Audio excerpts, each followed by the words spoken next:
Groovy. Hey, everybody. Welcome to the Pocket Dragon Pub. My name is Sasha Reneau, and I will be the orc.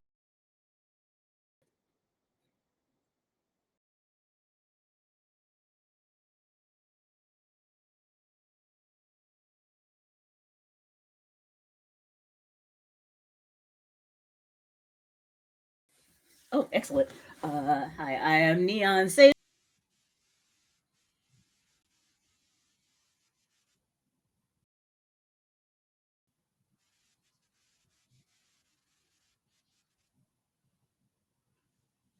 Hello, I am.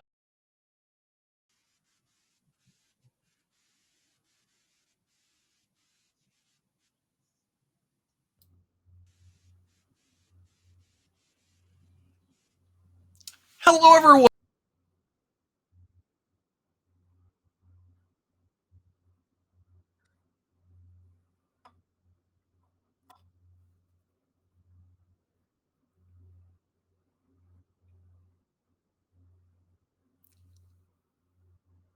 All right, I am Lewis Wolf. It's Lewis.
So, the first thing to do here, I guess, is to talk a little bit about what SpindleWheel is. You're seeing a lot of cards on the table. Each of these cards has two sides to it and sort of represents an archetype. And we're going to use these archetypes as inspiration to tell a story together. We have done a little bit of this already. Behind the scenes, interpreted the world together and some better our characters. So I'll go through the world because that's what I'll be playing. So for the core, the heart of the situation is echo, a glance unseen, a shadow trailing, a desire unrequited.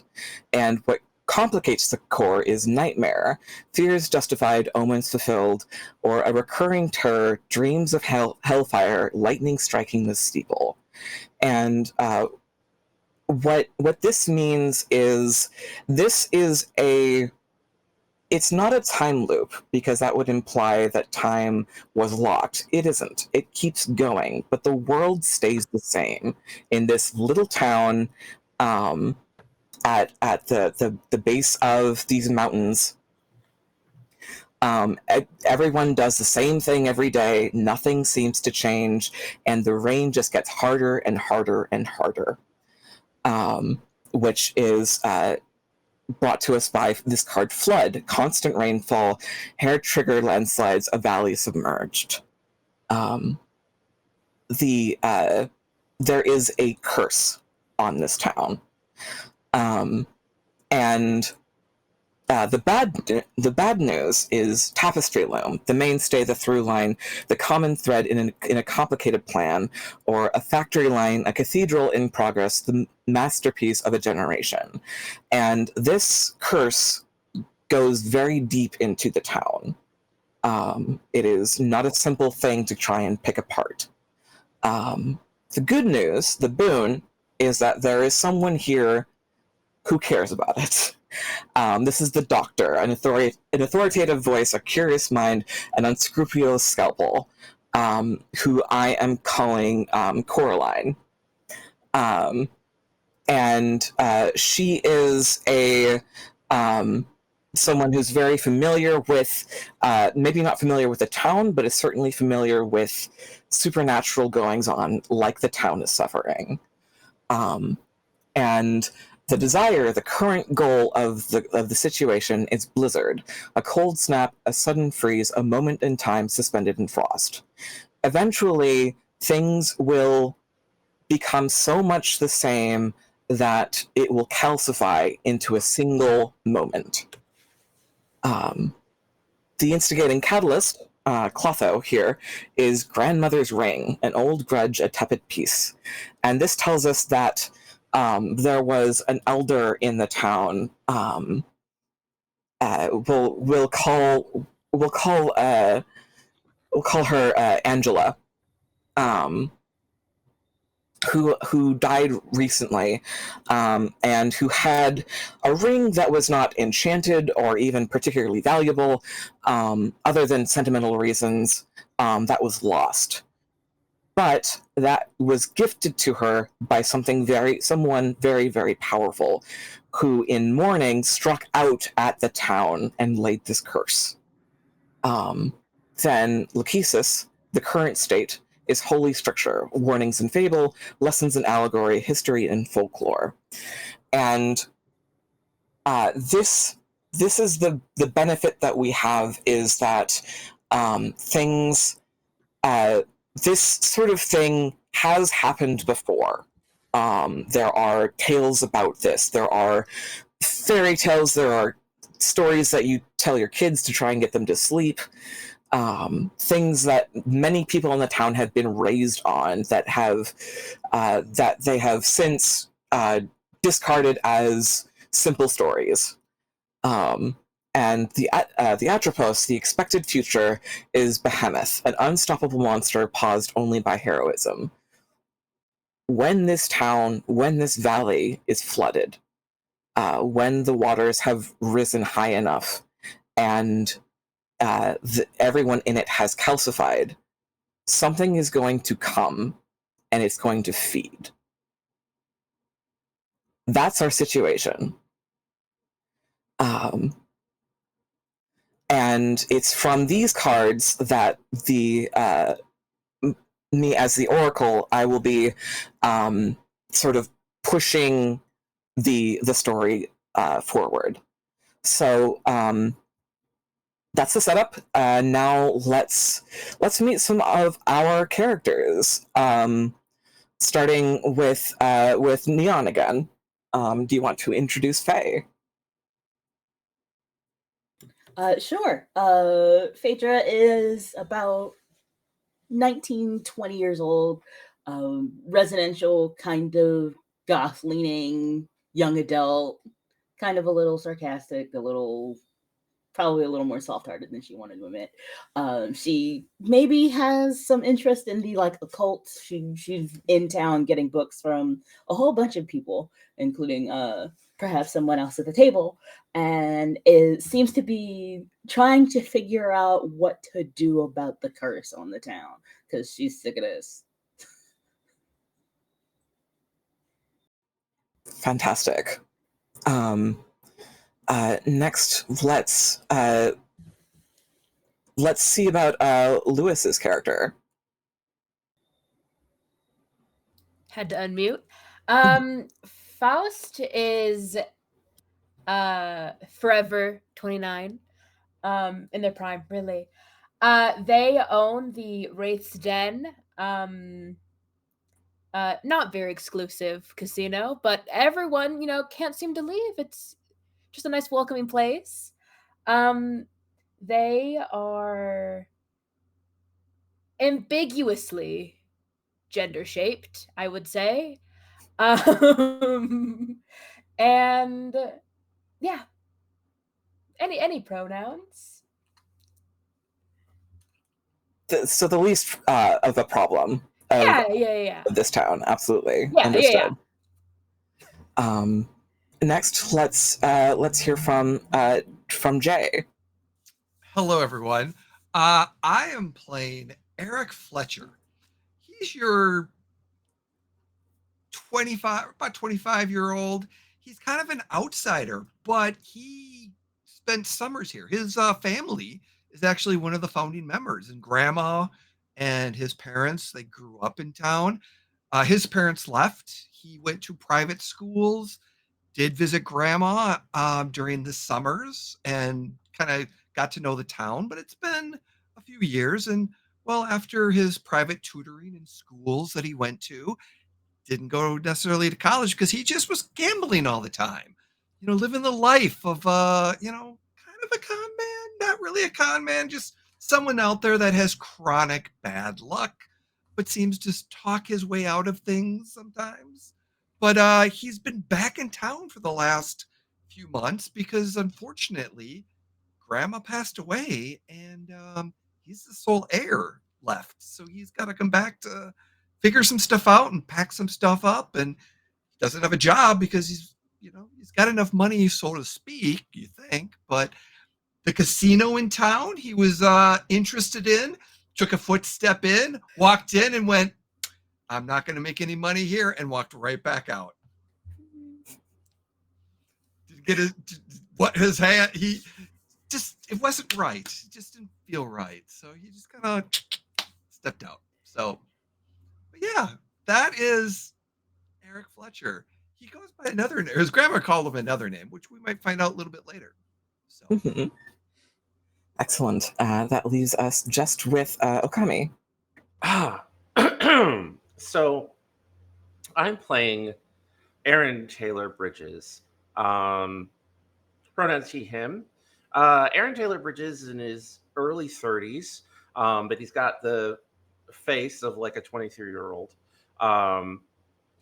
He's the town historian and is a school teacher, a folklorist, and a reformer. So Aaron is like homegrown, lived here his whole life. The Bridges family has been in this town since its founding. Aaron Taylor loves this town, loves this history, and has only ever left it to go to the city, go to college, get his master's degree, and come back so that he could teach at the local school, at the local high school. He is a busybody that gets involved in local politics, is always trying to figure out a way to make the town better so that the next generation of young people will choose to stay in the town and help it grow. And always has a bit of an insight into what is going on the more strange and otherworldly goings on that's been happening in town, using his privileges as the town historian to get access to books and sources that might be able to help the town solve its more supernatural problems via judicious use and knowledge of history and folklore. And that's Aaron. Wonderful.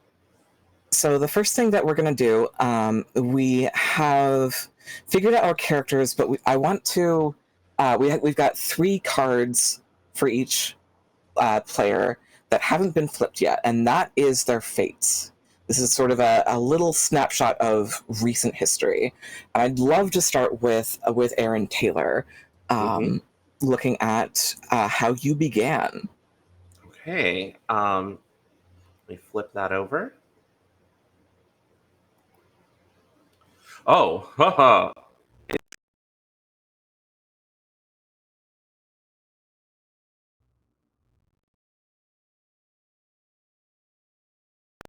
Ancient machinery abandoned in disrepair, or the arbiter divine, a single-minded holy force. I think my character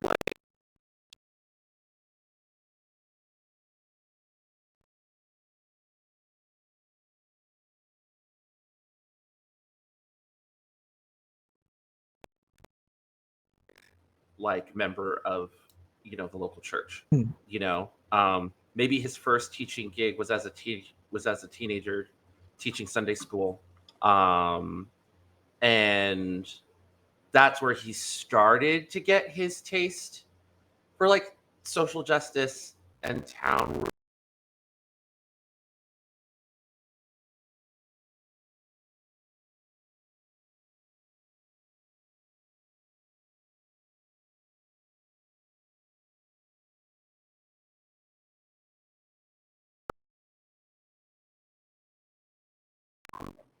And became, less religious focused and more like people focused as he was a teenager.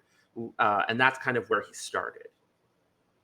Lots Fantastic. of concentrated good intentions as a teenager. Then, Lachesis, your current fortune. Ooh, here we go. Ooh. Darkness, a curtain thicker than the absence of light, or shadows cast upon the cave wall. High contrast. High contrast. I'm going to go for a curtain thicker than the absence of light. I think right now, Aaron is in crisis because of this curse that has fallen on the town. And they are terrified. They are trying so hard. They're stumbling in the dark. Because all of these events have caught him off guard, and he is never caught off guard. And finally, Atropos, your final card.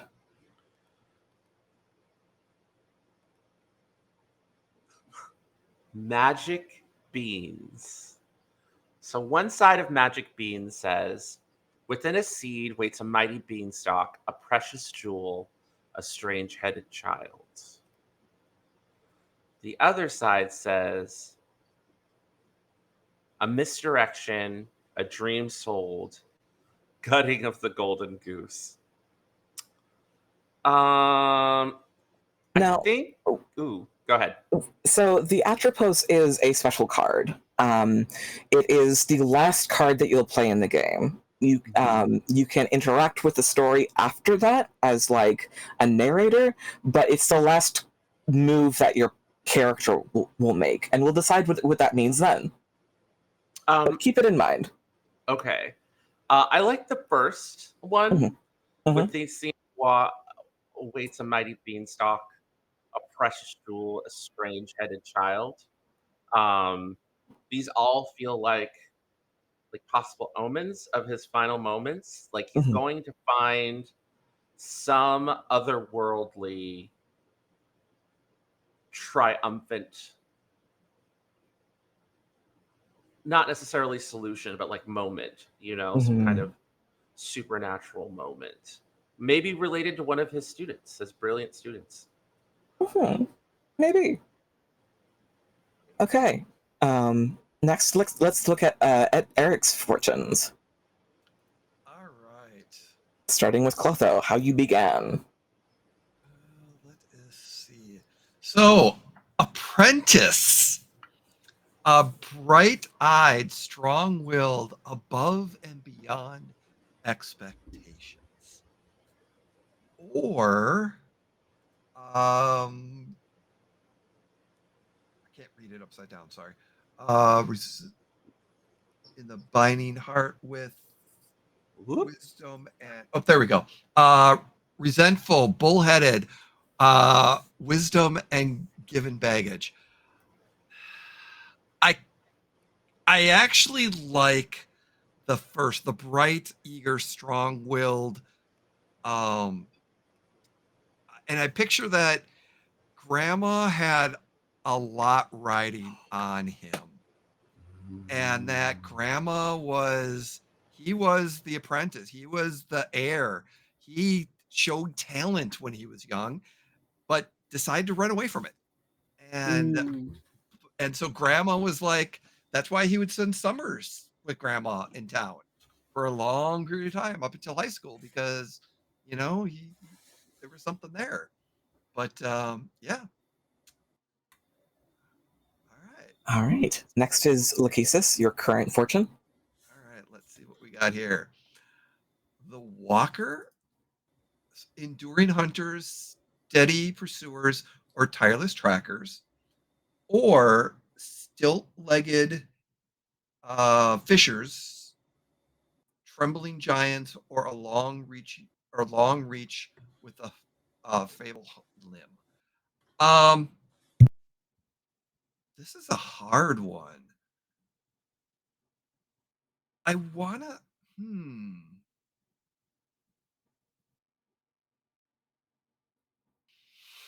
This.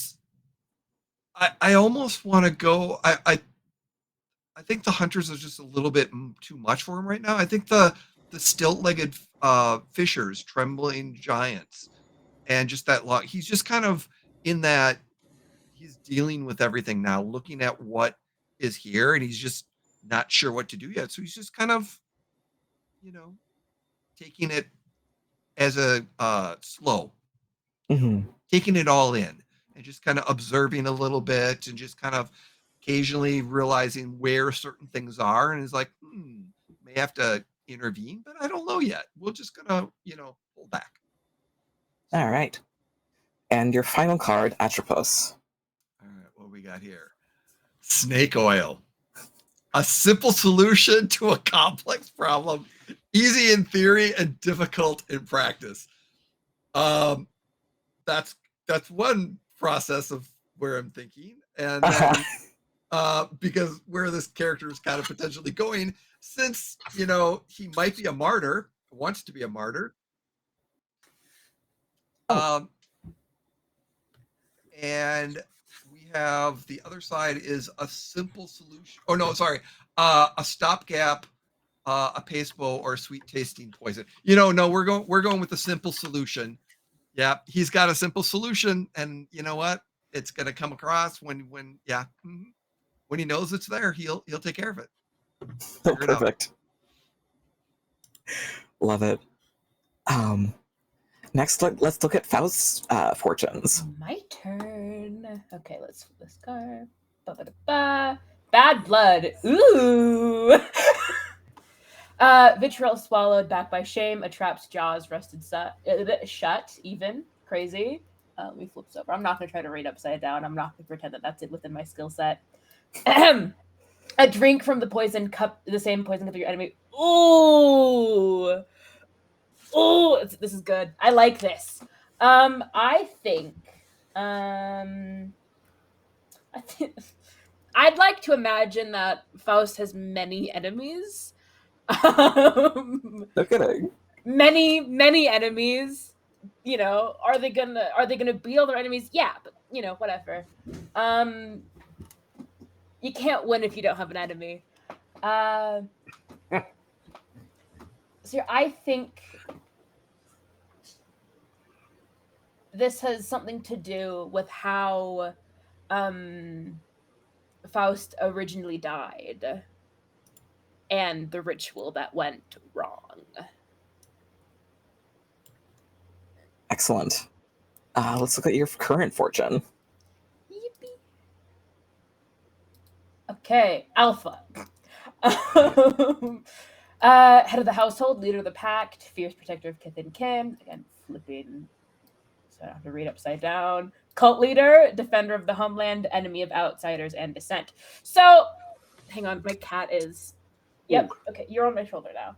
I feel like no, that's fine, Mac. So I feel like cult leader probably fits Faust the best. Thank you for sneezing in my face. Yeah, again, lots of enemies, enemies of outsiders, because they do, they do kind of prey on people in the town. So yeah, I think the people within the casino, it's a bit culty. They kind of, have a following, stop it, of, the gamblers and what have you. Yeah. Yeah. And your final card, your Atropos. Yippee. Okay, hoping the cat is... Okay, yep. All right, unbroken mold, return to tradition, a perfect duplicate to replace instead of repair. Flipping around. We have on the other side, obscure magic made commonplace by industrial might. I think we are going to...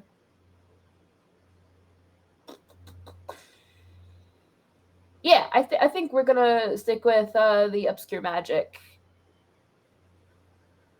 Yeah, which could very well be extremely literal. We will see. And finally, Phaedra. Excellent. Okay, let's see where Phaedra began. Stone soup. Under the veneer of impassive stone is fragile flesh dressed in sand. Find abundance in fallow ground. Squeeze the blood from a stone. I can read upside down.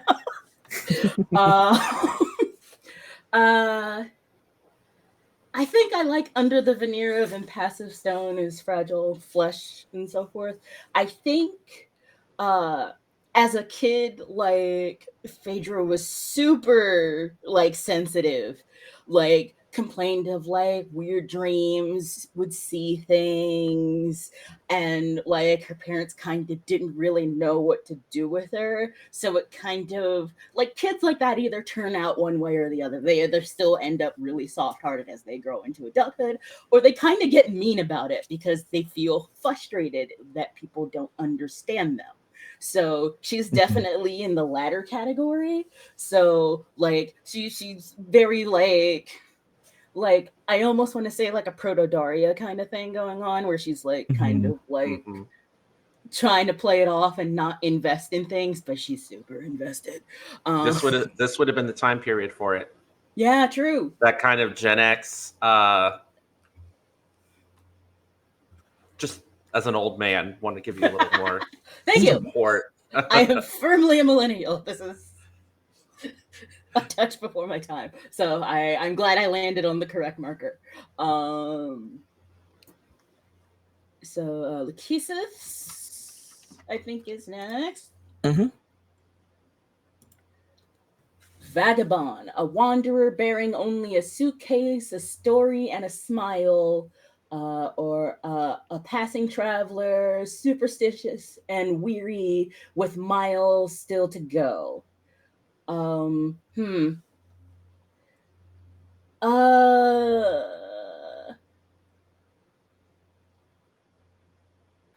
feel like the second option, I'm gonna flip it around just so I don't have to.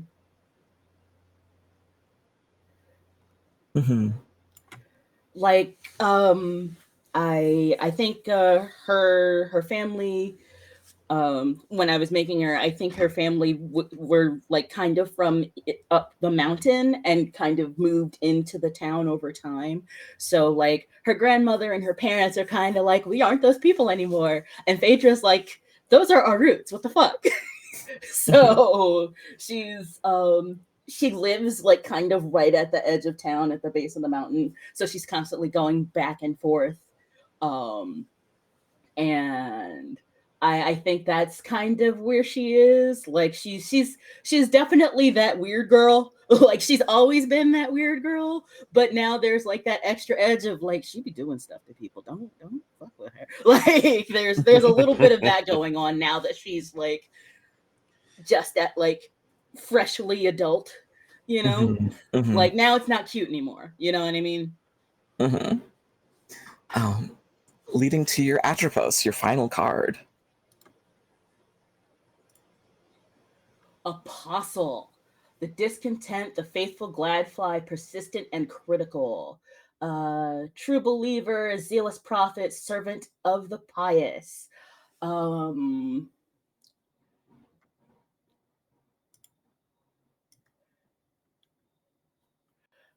I think, as quiet as it's kept, the reason why Faye keeps doing the weird shit in the mountain, for lack of a better term for it, and like kind of is constantly pushing at the edge of finding more about the supernatural, is because she believes in it. Like, if it was good enough for her family before, it should be good enough for them now. And clearly, abandoning it didn't fucking help anybody. Like, so she's just like, she wholeheartedly is like, we had this for a reason. So she is like probably a little intense about it too. Like when people get like disrespectful about it, she's like equally disrespectful right back. So Excellent. So we've got a wonderful quartet here. The next step is to tie entanglements with each other. And I will read from the rules because I wrote them down for a reason. Our characters' lives are tangled together by life bonds, responsibilities, or dumb luck. Trade cards to define these relationships. To tie an entanglement with another player, declare who you want to have a tie with. Each of you choose a card from your hand, which is your spread, that describes what binds you. For example, this is what I need from you, what you want from me, why we can't avoid each other. Exchange these cards into each other's hands. Entanglements can be declared at any time, and you can tie entanglements with as many other players as you want, including the Oracle or the Arbiter, if you want to tie your character to the setting. So the two cards that you will not be trading are your Atropos and your Desire, but everything else is fair game. okay.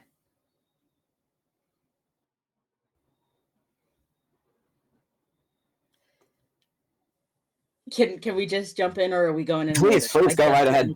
Okay, so Eric, I think I want to I'm next use after you. my my bane, the famine, because as I think I was kind of conceptualizing it, I used an off season and a reliance on reserves. Her parents disowned her when they found out she was still doing the occult shit. So I think she bonded with you when you came back to town over that kind of severance from family. Like she's kind of still like a little like, why are you back here? Like, I think I went to school with you, or like I think my cousin went to school with you or something. So like I know who you are, Fletcher boy, but like, but I get it. You know what I mean? It was more like you saw every summer for up until high school. It was, I would come home for summer and we'd be running around the general store and you'd be seeing me having a smoke or something like that. Something around those lines, or having a sip. And basically it was, that meeting of constant seeing. And then I'm just like, yeah, that sucks. At least I get to leave at the end of summer. What card do you trade back? So that's an interesting one. So with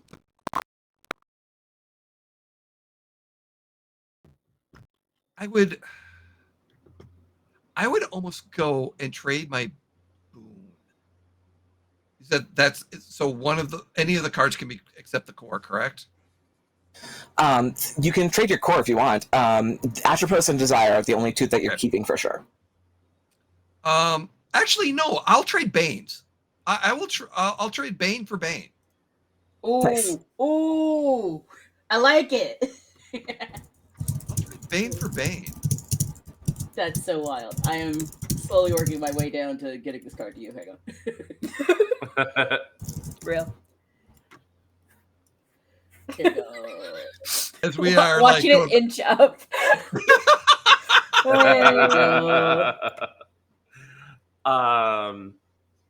So I would like to give Faye Hearth, crackling fire, hot meal, a roof overhead, a comfortable silence to represent how you're like my favorite student one of my favorite students that I've always looked after. We're close in age, so it was easier for me to communicate with you when you were in high school than you could with your other teachers who were like way older than you are.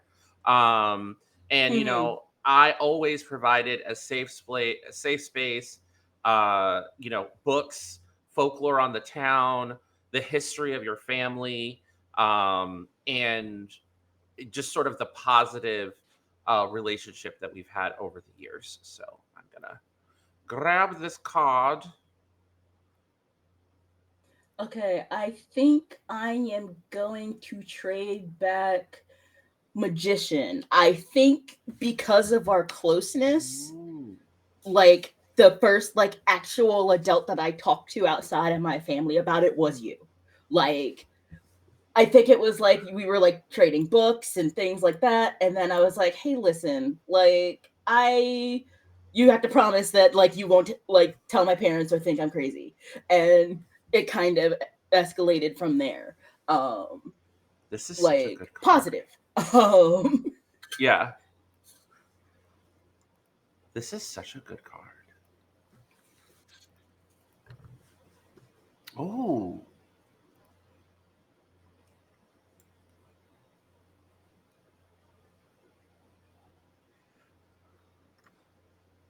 What do you got for us, Lewis? Don't worry. I know what I'm about to do. You know, heavy is the head that wears the crown. So I will be trading my boon, Heavy Crown, to Eric. It's because when Eric came back into town, Faust has been here for a while. They've been a ghost for a while. They know exactly who you are and exactly who your grandmother was. You can't hide secrets How from them. long has Faust been? Faust has been dead in my mind since like I'm gonna say the 60s. So 30 years. Yeah. Okay, so before he was born. Yeah. Knows your grandma. Take that how you will. Or I was thinking maybe if it wasn't that long ago, it happened on his birth. That's the connection that may have caused someone's demise. Who knows? And I would give you a boon back, the common, the laughing mimic. Oh. Because grandma was like, well, the ritual, we needed something for the ritual. So, you know what? Let's take someone that's in town. This is good. Because we need the apprentice to be supercharged. Ooh. Spectacular. Faust, I think I want to give you my bane, which is Polaris, an immutable fact and an immovable object. I think you're the one town mystery that I haven't. You're the town mystery and the town problem that I haven't been able to deal with. Yep. Like there is no, like I've tried to look up, well, where's your properties thing? You have everything covered. You are like 20 steps ahead of me. You've had a 30-year head start to get all of your effects in order, and I still like haven't been able to stop you. I haven't been able to slow down the criminal element that comes in and out. I have tried talking to you. I have tried like dealing with law enforcement. I have tried. Perhaps I have reached out to exorcists, but for some reason, I cannot get rid of you. But this also represents the fact that I'm stubborn too. Mm-hmm. And I'm so embedded in the town that you have a hard time getting rid of me as well. Mm-hmm. Mm-hmm. Does that make sense? Oh, it super does. I think I am then going to give you my bane right back. Fortuity, a nasty surprise, dear. excessive gift, or foolish loan. I think that, you know, Faust, they know things and they know how to get things, and they're very persuasive. I think, you know, what do people that went to college have? Student loans. You know, and sometimes you need to borrow money from people. Don't you, Aaron? So I think, you know, to like, yeah, you can't beat me, and to prove that you can't beat me, I'm going to help you. Mm. Uh, So that's for you, little gift. yeah. And I think like the other connection, other side of this connection is that because I'm the town folklorist, every now and then Faust will just run into some weird supernatural stuff that has nothing to do with their situation, but is still getting in his way and has to come to Aaron to ask questions. How does that sound? I like that. I dig that a lot. Yeah. Fairies? What? Like that kind of kind of vibe. You know who would know about this? God damn it. And I'm just like, oh, guy paid off my student loans. Running a den of vice in my beloved town. May or may not be one of the undead. You don't know that. See, Faust's whole thing is to be very on the nose. That's why their casino's called the Wraith Den. It's like, no, ghost. That's silly, darling. Silly. All right. What do you got, Faye? Oh, you're muted. You're muted. Yeah. Thank you. I have a thought. So I'm sitting here thinking and like considering that, like, you know, Faye comes from like people who do mystical things and weirdness. Oh boy, she don't like you. She do not like you, Faust. Just like she has seen you in person and go when you like walk by her. Like it's real deep. So I want to give you guillotine. Love. Okay. Like never step foot in that casino, tells people not to go there. Like you're pretty sure you caught her putting like salt outside the doorstep one day. Like she's like, I don't know what you are, but I don't fucking like it. Like, a line of rice in front of the archway. Yeah, just like I'm gonna figure out what you are and I'm gonna handle it. So you better hope I don't ever figure that shit out. But and to that, I think, you know, crossing for crossing. What is Faust known for? A raised glass. A canteen passed along, a trench, a drink shared with an old friend, or a new bond forged in remembrance of those who have been lost. Faust knows your family too. I feel like my Nana was the exact same way about you. It's just like, oh, it's happening again.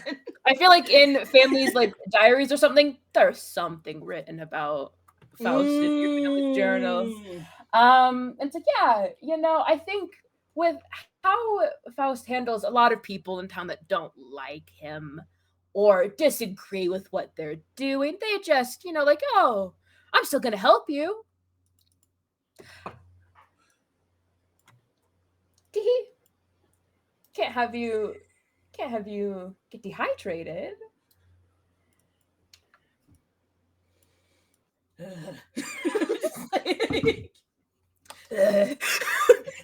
No, just Faye and Aaron are like, oh, why? Fuck that guy. Mr. Taylor, why don't you talk to him? And Eric's like, what's the big deal? What's the big deal? A little gambling, good drinks, and Who are they hurting? Really? Are they just really a hurting businessman. anyone? I'm not getting any of the profits, and they're not making money off of me, but I can't necessarily make some money off of them. But who are they really hurting? Oh.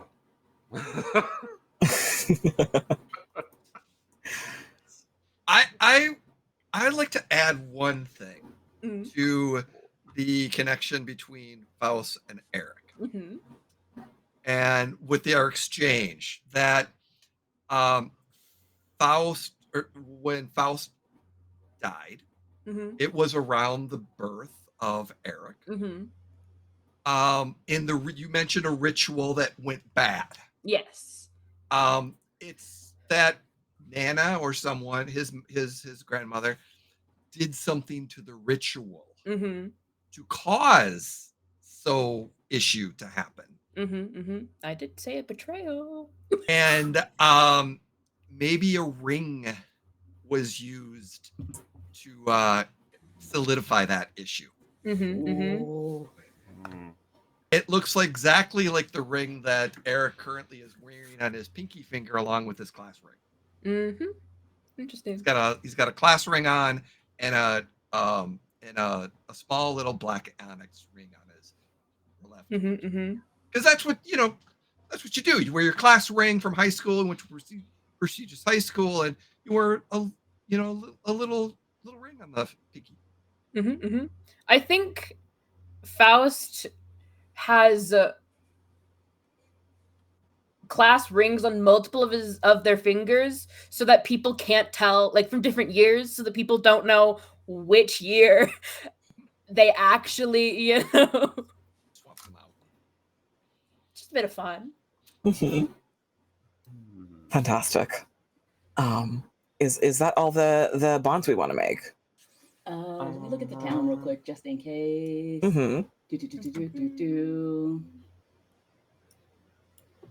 I think. Oh, it's just like some of these I want to use. Oh.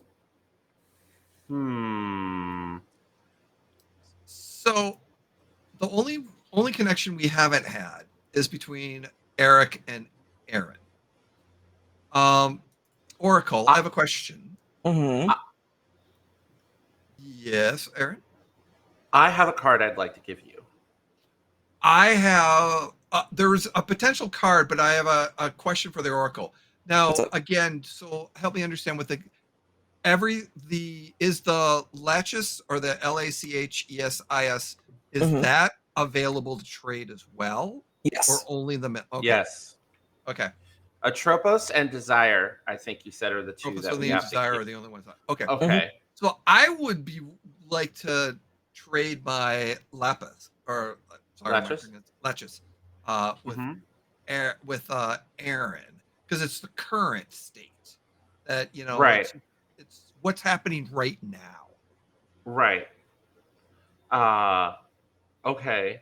And I think him coming back to town, and he's been living in town now for he moved in back home, and he has a lot of supernatural questions that he sees Aaron diving into, and he remembers some of his teachings of like, yeah, that's wrong. Oh yeah, you're right there. Yeah, that would be right. Really? That's the way you're going about it? Okay. Okay. Well, it's funny that you say that because I was going to give you the latches, my latches, because because you're one of the few people in the town I don't know anything about. Mm, Like, I know your grandmother. yeah. I know the history of your family. I don't know you. Or You're not one of my students. how long have you been teaching? Uh, maybe 10 years. Okay, so I left right before high school, or I left right before you started teaching. Yeah. So that makes a lot of sense. So I left right before you started teaching within, and then you had left. So you knew the family, you knew of, but yeah, you don't know me. Yeah. Like, I am completely in the dark when it comes to you. I like that. But I'm friendly, No, definitely friendly to each other. we Good are morning. friendly. Hey, but it's like that facade, a little bit of the facade. Well, hello, good morning to you, Professor. How's it going today? Yeah. How's the lessons going? Oh, I remember college. It was like it was yesterday. Oh, I love that. Yeah. Anyways, I hope your students are doing well. No troublemakers, I hope. All right.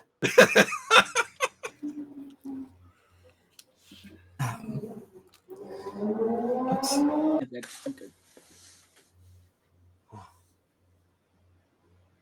Sorry about that. My window is open and it's hot. So All I won't good. apologize too much.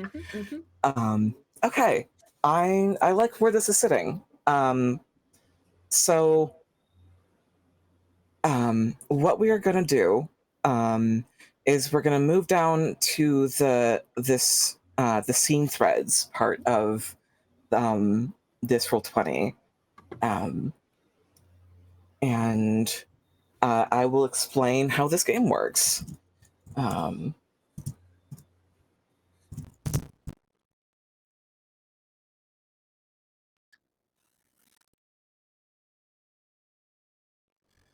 We have some zones here. The game basically happens in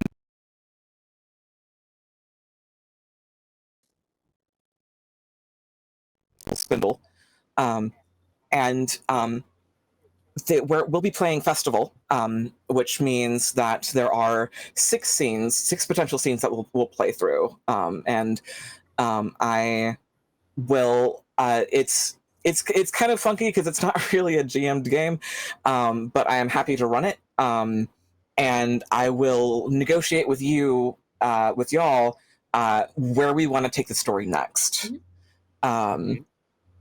So I'm going to move my cards into the Arbiter's deck, which is the automated GM that I'm going to be relying on a little bit here for what happens next in the story and whatnot. The sort of beat for beat, sort of like their reactions to what you're doing, that sort of thing. So I'm going to put these down here. And I'll be drawing from that. I'm going to put the Atropos down below it. And I'm going to put the World's Desire down here. Now you'll notice that there are 4 slots for your desire next to the scene threads. When you make a move towards your desire, when you try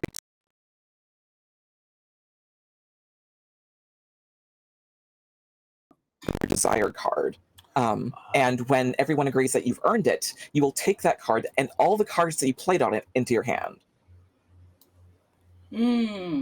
Oh.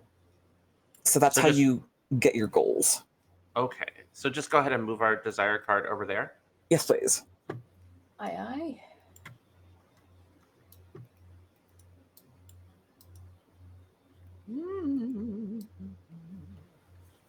But I'm too zoomed in.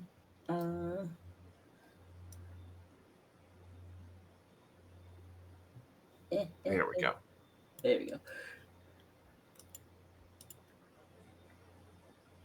Okay, beautiful. Now I am going to take a little bit of what do you call it? Initiative, I guess. And I'm going to pick the first scene, which is an invitation, an olive branch of beta to trap, or a wager, a chance taken and ante-upped. And I'm going to take these two cards from that stack, and I'm going to take them over here to the scene threads, and use one to cross the other. And it works very much the same as your core and crossing, where one gives context to the other, sort of complicates the upright. So we shall see what these cards are. Hunter, fur-laden and sharp-eyed, color of herds, harbinger of extinction, and right hand of Solomon Ash, patron saint of wounds endured, grievances borne, grudges held, or spidering stress fracture, a tectonic slip in composure, a volcanic eruption. Okay. So this is a wager, I think. And I'm going to keep this upright. This is our friend, quote unquote, Coraline, sending each of you an invitation, a sort of like, and it's in a little like pink envelope, saying, come to the cafe just adjacent to the Wraith's Den. I have some I have a proposition for you, and it is like, I think for each of you, there is a little detail in the writing. Patron saint of wounds endured, grievances borne, grudges held, that talks about Angela and the way that her family put yours in a bad position years and years and years ago. And this note is, maybe there's a way to make that right. Maybe there's a little money to be made. Talk to me. Now, the way that you play this game is you take the cards in your spread, which is basically your hand, and you use them to anchor the part of the story that you're telling. So the way that I pulled from Grudges Held here to sort of anchor that sort of history with your families is how you'll play a card to describe what you're saying, what you're doing, what details you're adding to the scene. And this game does not have a play order, but try not to go twice in a row. Okay. Okay. I'm going to go ahead and play the card Willow. As my character has always been like, stubbornly dependable when it comes to matters involving the town, which is a bit more important to him than necessarily his family, but knowledge is power. So, he how do I hold on a second. So he like stubbornly marches forth to go towards the meeting like directly, very like intense, confident. He will also offer he will also text Faye. Not knowing that Faye got an invitation, but still reaching out anyway, to say, I'm going to a meeting with Coraline. I think I'm going to get some answers. Want me to pick you up?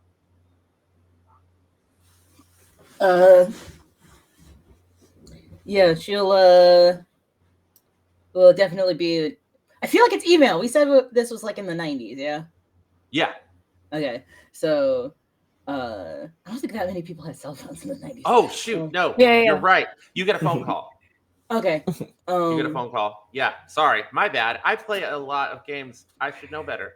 I was racing this time. Your phone rings. Mm-hmm. And Aaron is like, Faye, you there? Of course Oh, she's Mr. there. Taylor. Yes.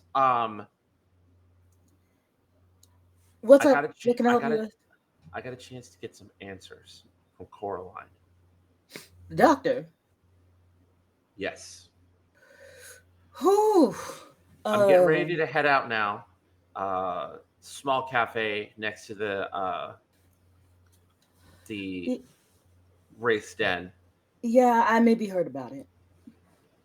Really? Yeah, I was trying to figure out how to let you know about it actually.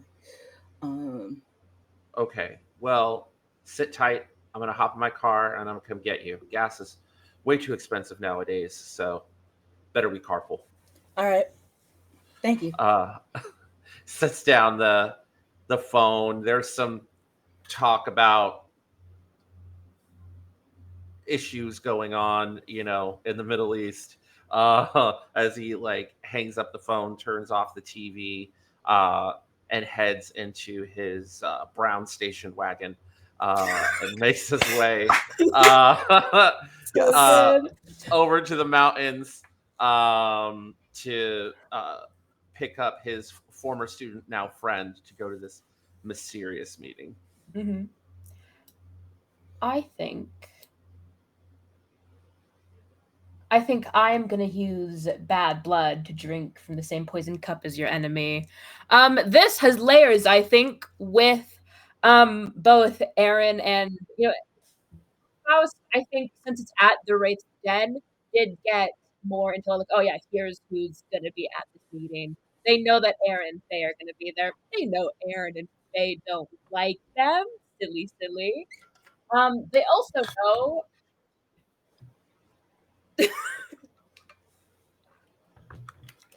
know that, Angela had something to do with a lot of things, didn't she?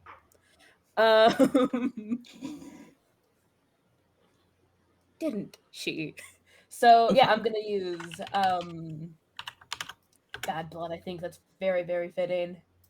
Specifically the, drinking with enemies.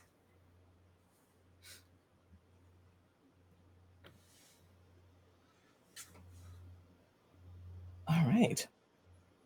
Oh, Eric, you're you muted. muted. What do you Thank got you, for sorry us? about that. Does everyone go in this particular one because to add something to the story, or I would love it if you did, but you don't have to. I'm gonna add something a little different. I'm gonna add my grave, Ooh. which is a disastrous loss or bone, a disastrous loss. My grandmother and me are actually very sad that Coraline died, or not Coraline, but Agnes died, because Agnes and my grandma were very, very close. Mm-hmm. So this is actually a sad moment. I'm kind of like not looking forward to dredging this up. Mm. All right. So, but do you come to the meeting? Oh yeah, he comes with me. Is it No, that's perfect. morning, afternoon? Twilight, we'll say. Okay, he stumbles in like he just woke up from a bender the night before, with a suit jacket on and sunglasses on, and a drink in his hand and coffee, and just like comes to the meeting like that. Mm-hmm. I think Faust is delighted to see all of you. I have a question. Is Faust there before everyone before the rest of us? I mean, yeah, it's at the Wraith's Den. That's kind of like their Yeah. haunt. Okay. So I feel like Faye handed you like a little like trinkety type thing, Aaron, in the car, and like before you like sit, like she doesn't sit down at the table until like the last person shows up. Like she counts the chairs and is like, okay, we have one more person. And when you show up, Eric, she will hand you like a little bubble on like a string and just like kind of press it at you, but doesn't let you get closer to Faust before doing that. Like she'll catch you before she lets you sit. Oh, okay. He'll just very like carefully, like, oh, what a nice gift, and like put it around his neck, and then, tuck it under his jacket. It's a little awkward over the tie that the loosely knotted tie that he wears, but Aaron is dressed kind of like your stereotypical like disheveled professor, like a loose, comfortable Oxford shirt, a very loose tie that he probably got from like the new Walmart that just opened up the freeway in the next town over. It looks silky. It's not silk. A nice like tweed jacket because it makes him feel smart. And really nice tailored slacks that he gets tailored from the local alterations shop / dry cleaner place, and polished wingtip shoes that he is very proud of, thick Buddy Holly style glasses, and a tuft disheveled hair. He's of mixed white and Latino heritage. Mother was part of a Mexican family that's like, emigrated a couple decades ago to the town, and one of the big families. And his hair is like thick and black and kind of tousled, like he just came out of bed, but like looks absolutely perfect and dreamy. More like he should be like on the cover of Rolling Stone than he should be teaching a class. Big like Weezer vibes, actually, to tell you the truth. Good. And then he's got like a leather satchel at his side. This was like right before messenger bags became in fashion, so he's a little forward thinking in that sense. Starting the trend. Yeah, starting the trend. Nice. I have no idea what Coraline looks like. I'm actually going to draw for it, which is a thing that you can do to answer questions that you don't know the answer to. Yeah. I'm going to draw 2 cards. Oh, good. Love to see this particular pairing. Oh. Ooh. Changeling and Ophelia's garlands. That is I'm living for this. This is good. Intense. Cards. Changeling. There's something about Coraline that you've seen her before. It's just on the edge of your memory the last time that you saw this face.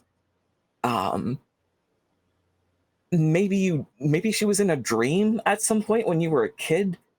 You can't remember, but it's so familiar. And Ophelia's garland, I'm going to take kind of literally. I think she wears a floral suit with this like dark, rich floral pattern all the way through it. And she has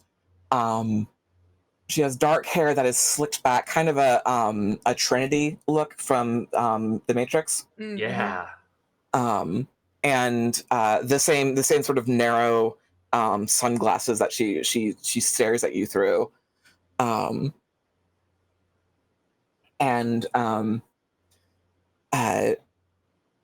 She welcomes you all, and I'm going to draw for what she says. Guard. Well, that's just what the doctor ordered, isn't it? And she says a little bit of both here. I know you wouldn't be here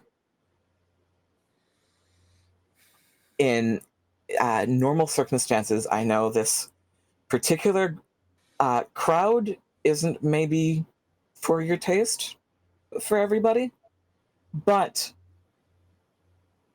what I have to say is I have done some research and I am dead certain that you four are going to break the curse. How this happens? I wish I could tell you just straight up. But this is to do, if this is to do with Angela, it has to do with your families and what they did 25 years ago.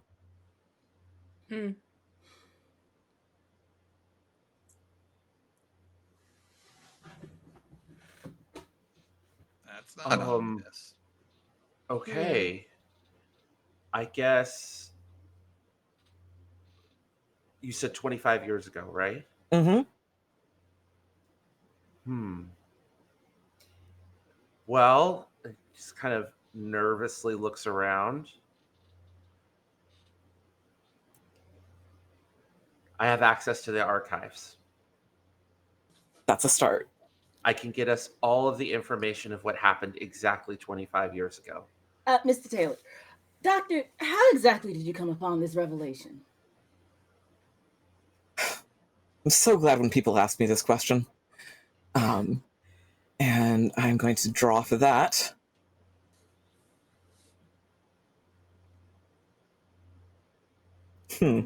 Echo. A glance unseen, a shadow trailing, a desire unrequited.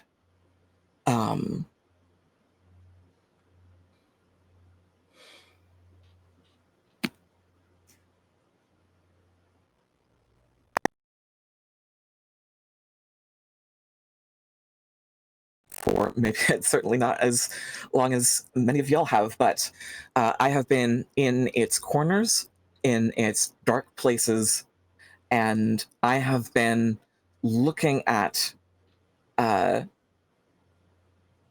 things that you don't talk about.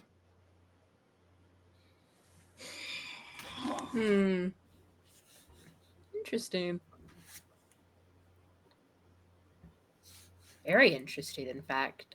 And I think Faust is staring almost pointedly at Eric, but still with a smile on their face, swirling their drink around.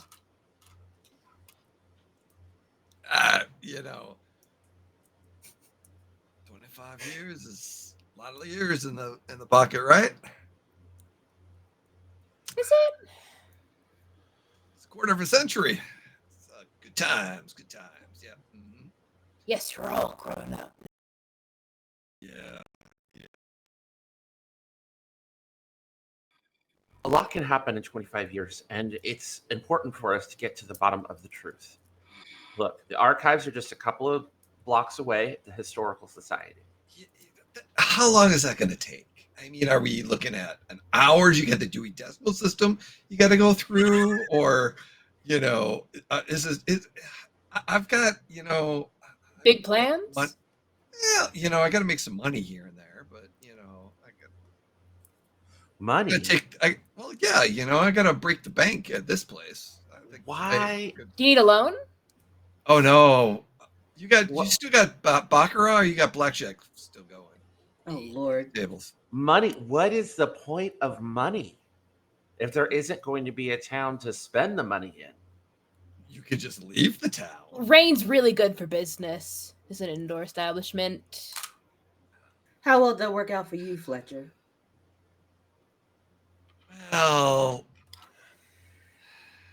I mean, Grandma wouldn't approve, really. Agnes wouldn't have approved either. So let's go to the bottom of it. I think the archives is a great place to start. And with that, I think we will move to a different scene. Before we do, we are each going to take a takeaway card, which is something that your character took away from this scene, and it can be any of the cards within the thread. Which I'm actually going to put these 2 character cards in it as well, for fun and profit. Ooh. Zoom in. These are all such good cards. They're all such good cards. Okay, I will. Okay, I'll break the ice. I'm going to take Changeling because it's a really interesting card. Mm-hmm.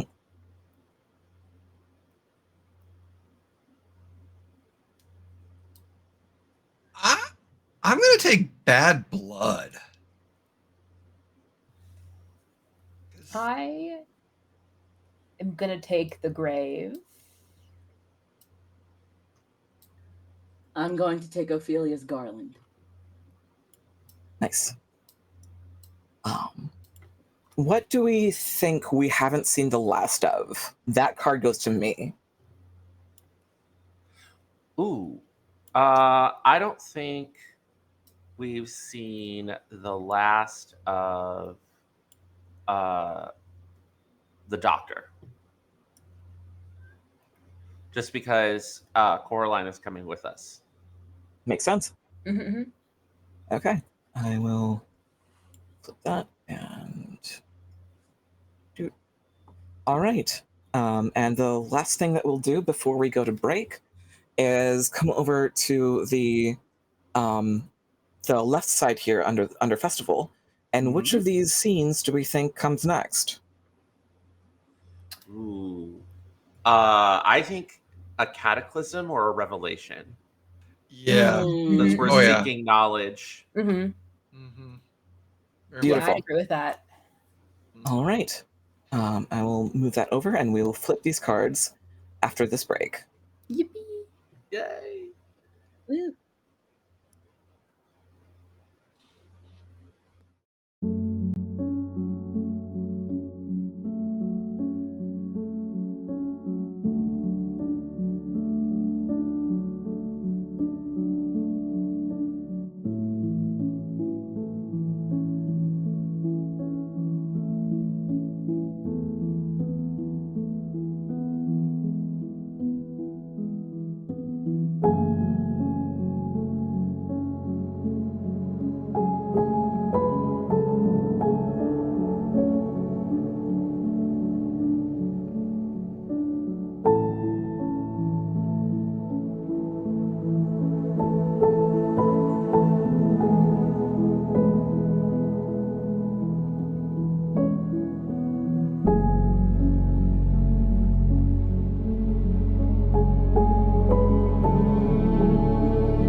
right. Welcome back, everybody. Right in time for a cataclysm or possibly a revelation. Let's flip these cards and find out. Oh, what a good combination. Okay. Ooh. Healing Word, a chapbook of poetry, a shared language, unification through culture, or a hierarchy of knowledge, an ivory tower. Crossed by Priestess, a calming presence, a reality grounded, a divine purpose, or crackling with power, mired in blood, melancholic and distant. Oh, buddy.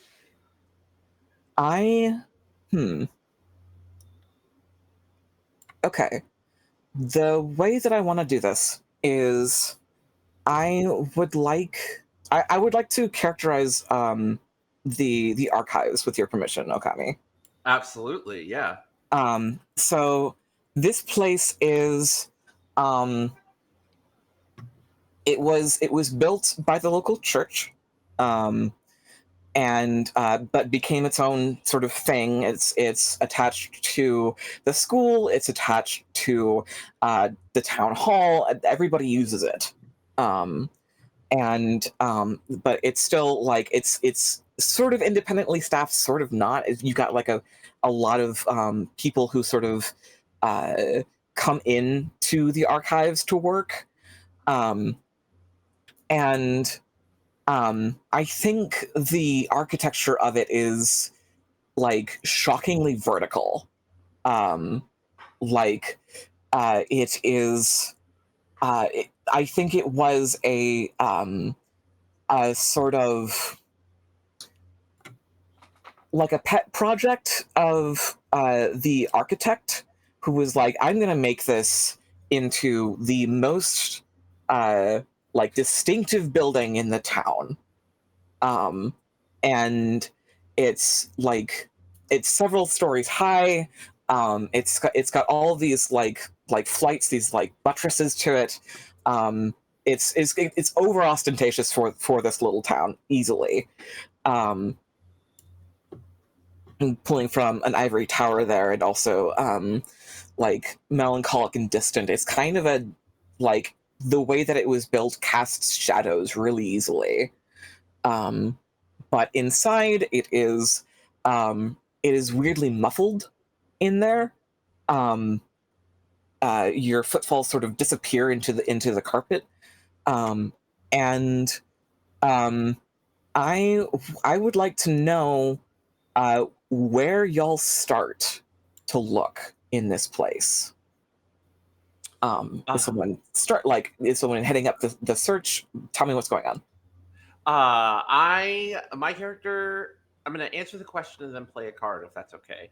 Absolutely. My character is going to go straight for the microfiche, and pulling up periodicals from 25 years ago and just start scanning through them for strange events, omens, major deaths, births that happened in the town.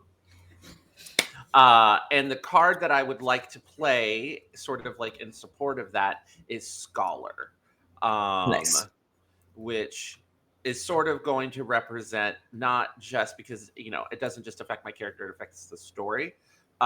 Is my character looking through and finding the knowledge we need that will lead us to the chain of clues that will help us break the curse.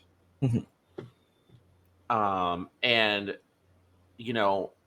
this will also sort of represent this montage moment. Like, my character's going through the microfiche, but maybe Faye goes to the stacks. Maybe Eric and Faust find other places in the archives, photos, recordings, as we all just sort of, as the story just sort of like, kind of like Ocean's 11 heist, but for like a library, essentially, as everyone seems to fall into exactly where they need to be to find these clues. Nice. I am Odd. going. Oh, I'm sorry. No, you go on.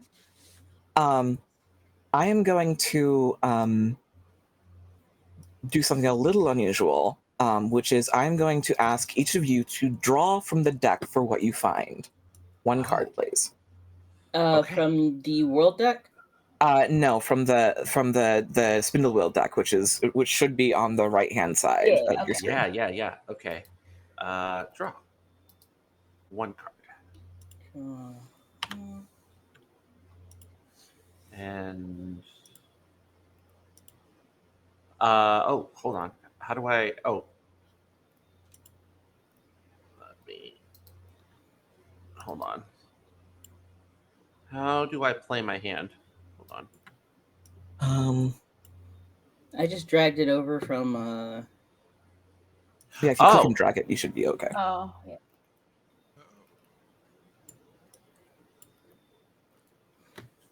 Oh no. Oh. It won't let me do it. Inch and resting. That's weird. Oh, there we go. I got Spitfire.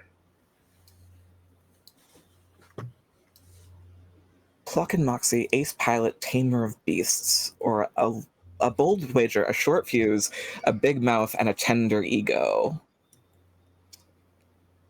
Oh. Bold wager, short fuse, a big mouth, and a tender ego. I'm gonna go for Pluck and Moxie, Ace Pilot, Tamer of Beasts.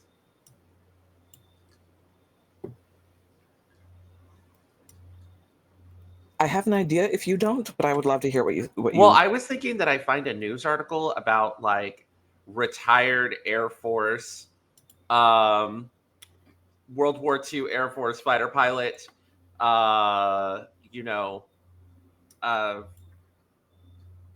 like 25 years ago, was given like a special commendation or like a celebration in the town.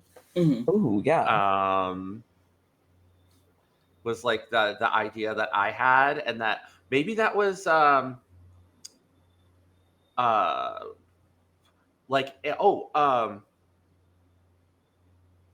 Angela. No. Who was the one? I'm trying to remember the lady that died. That was Angela, right? Like maybe it's like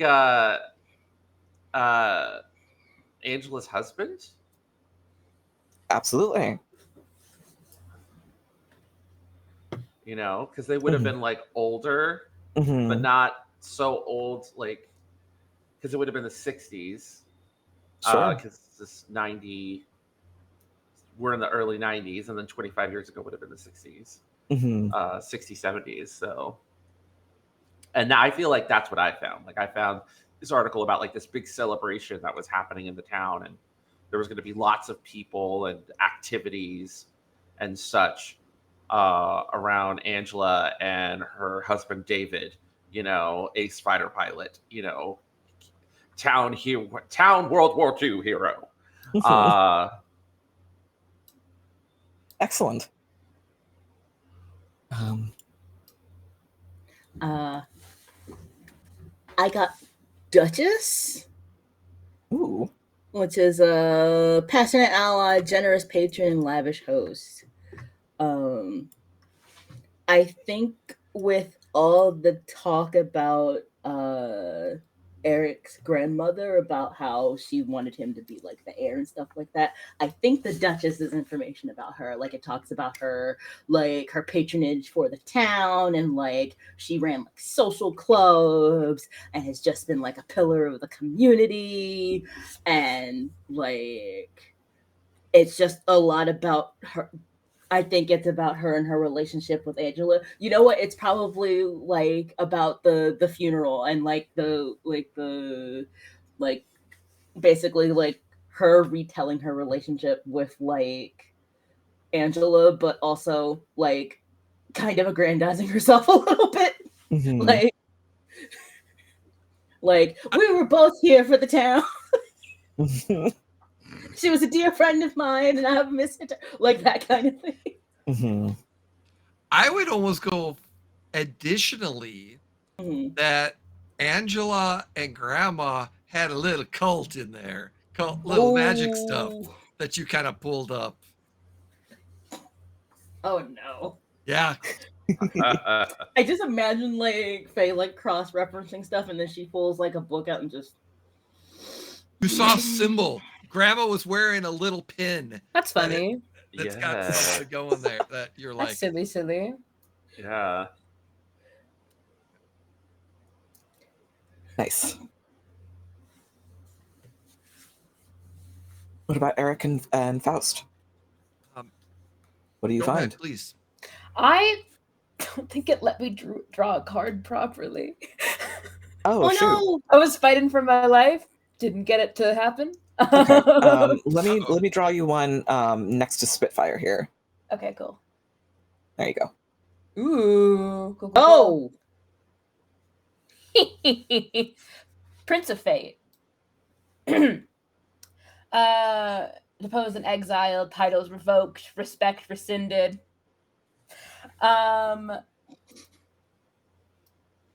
Last of legacy, blessed by birthright, cursed by prophecy. I think this is like,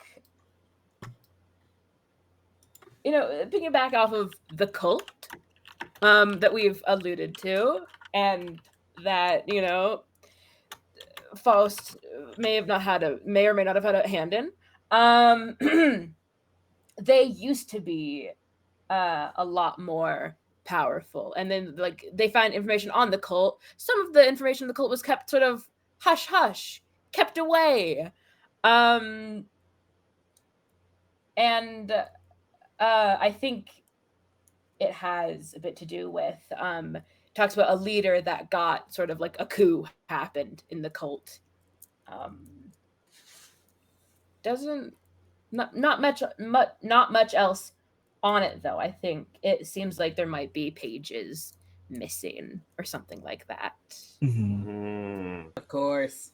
Yeah, it was good. It was good fortune that we even found this. Mm-hmm. But Mm-hmm. it's like someone was one step ahead of us. Like this could stay hidden in the archives, but you don't get to know everything. Mm-hmm.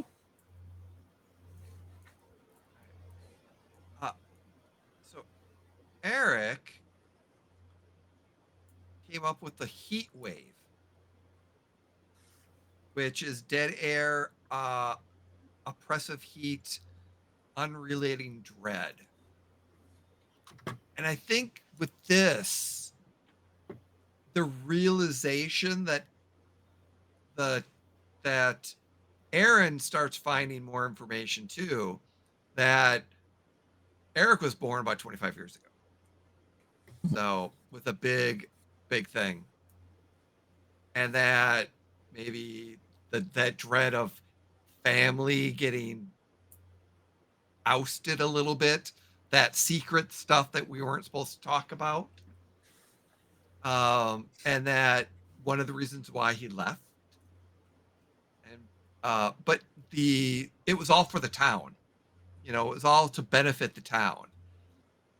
Except the mistake that was made 25 years ago and then ahead of time. It's one of those things where there's a cycle that keeps coming every so often. And like every 50 to 100 years, there's a cycle that the town has to deal with. And that 25 years ago was when the cycle came. And because it wasn't fulfilled properly, now it's kind of like it's taken some time. And then with Agnes's passing, it's kind of hit a little bit harder. And it's kind of sped stuff up, the calamity that's kind of sped up.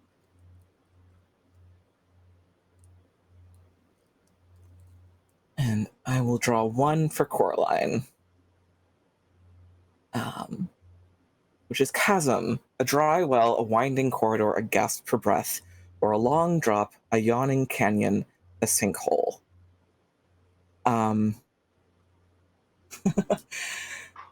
I think what Coraline finds is a passage down below the archives.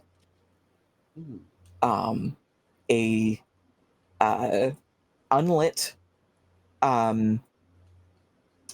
with like maybe even roughly hewn, through the basement of the archives.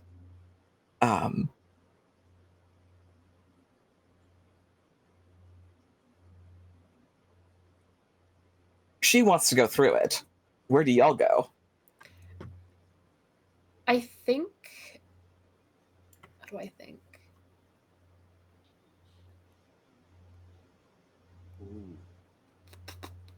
I think Faust is gonna follow her.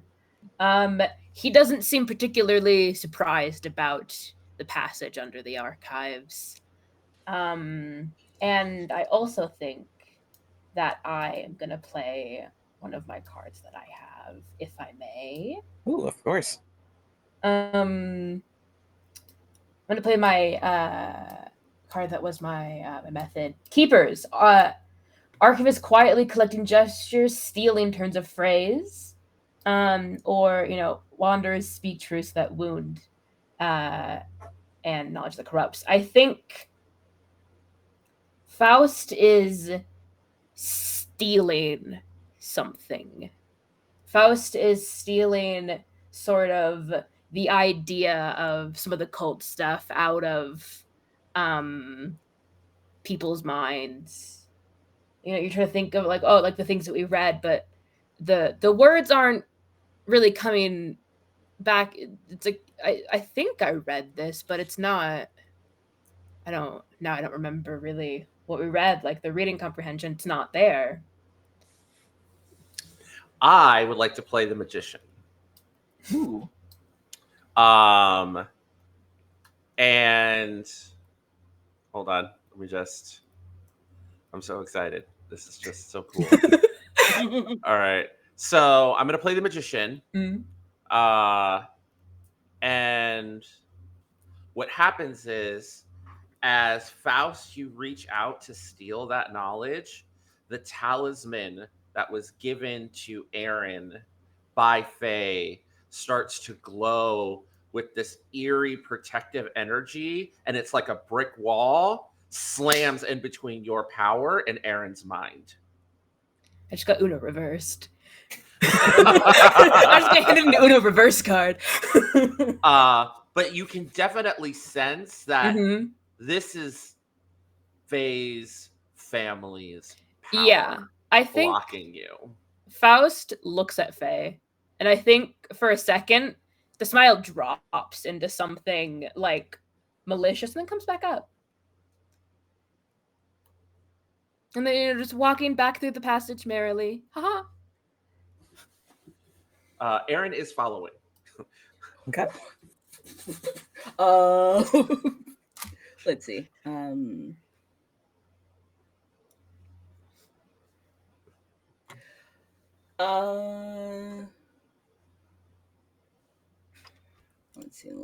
see.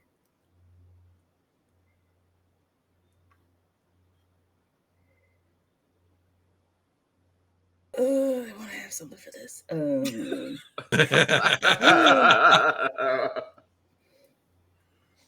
What, we're going into mysterious spooky passage? With the mysterious spooky guy. Wink. Yep.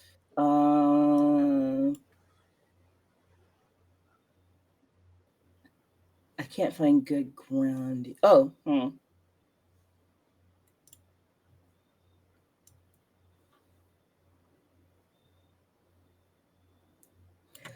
I'm going to play my method spinster. I have never had much mind for anything besides this type of shit. Like, I took being abandoned by my family over this shit on the chin. Like, this is what I'm here for, and this is what I do. I think similarly to the way that we found like passages like ripped out of stuff, Faye, while going through like finding like the bits about the cult, found like some sort of protection thing and ripped it out of the book and like beats feet to catch up with Aaron and Faust. Nice. I'm gonna throw a little wrench. Ooh. Oh no. I'm throwing. I would like to play The Apprentice. Oh. Because as this is kind of happening between Fausch and Faye and Aaron, that's when Eric just basically moves his hand and separates you all. Oh. And reveals the talents and magic that he has not been working. And hence, when he uses it for crafts, when he actually just moves the dice, he just kind of was like, all right, that just kind of exposes that the apprenticeship. And you realize that a tattoo on his arm or a birthmark he actually had glowed on his forearm when he did it. Oh, she's pissed. She's so mad. Okay. Cool heads. We're figuring things out, right? Enemy of my enemy is my friends. We're in that group right now. Would you say? That power wasn't supposed to be yours. And Faust is going to continue down the passage. Wait, what do you mean by that? Well, Come along. it wasn't yours all the time. Somebody had to get it. It was stolen. Stolen, taken, given. Stolen. It's all the same. Bloodily. Well, yeah, okay. Oh, this I'm could go so coming, many but different not- ways. Coming, but not because you told me. Uh-huh. Because I'm following Coraline. I'm looking out for Faye. Brave. Brave. So, Fauci, how's that? How's the deed to the casino these days? It's fine. Really hard to get a hold of, and as an official copy. What do you want, Eric? Wager, maybe? We're here to solve No. curse, not Let him speak. We'll figure as this goes on. Once we figure out the town, if we can save the town. Once again, the rain is good for my business, but Well, you know, but aren't you just sad that you just haven't gone to the beyond and enjoyed the afterlife, and you're stuck in town here? You know, you're not quite the smooth talker your grandmother was, Eric. Prejudice. And you're not going anywhere near the den. If you say so. Shall we keep going then? Down, down, down, down you go. Let's do takeaways. I think Faust is gonna take the magician card. Oh. I know it's the hot ticket. I am going to take. I like this priestess card. I think it's pretty lit. All right. I'm torn. Nothing's right, I'm torn.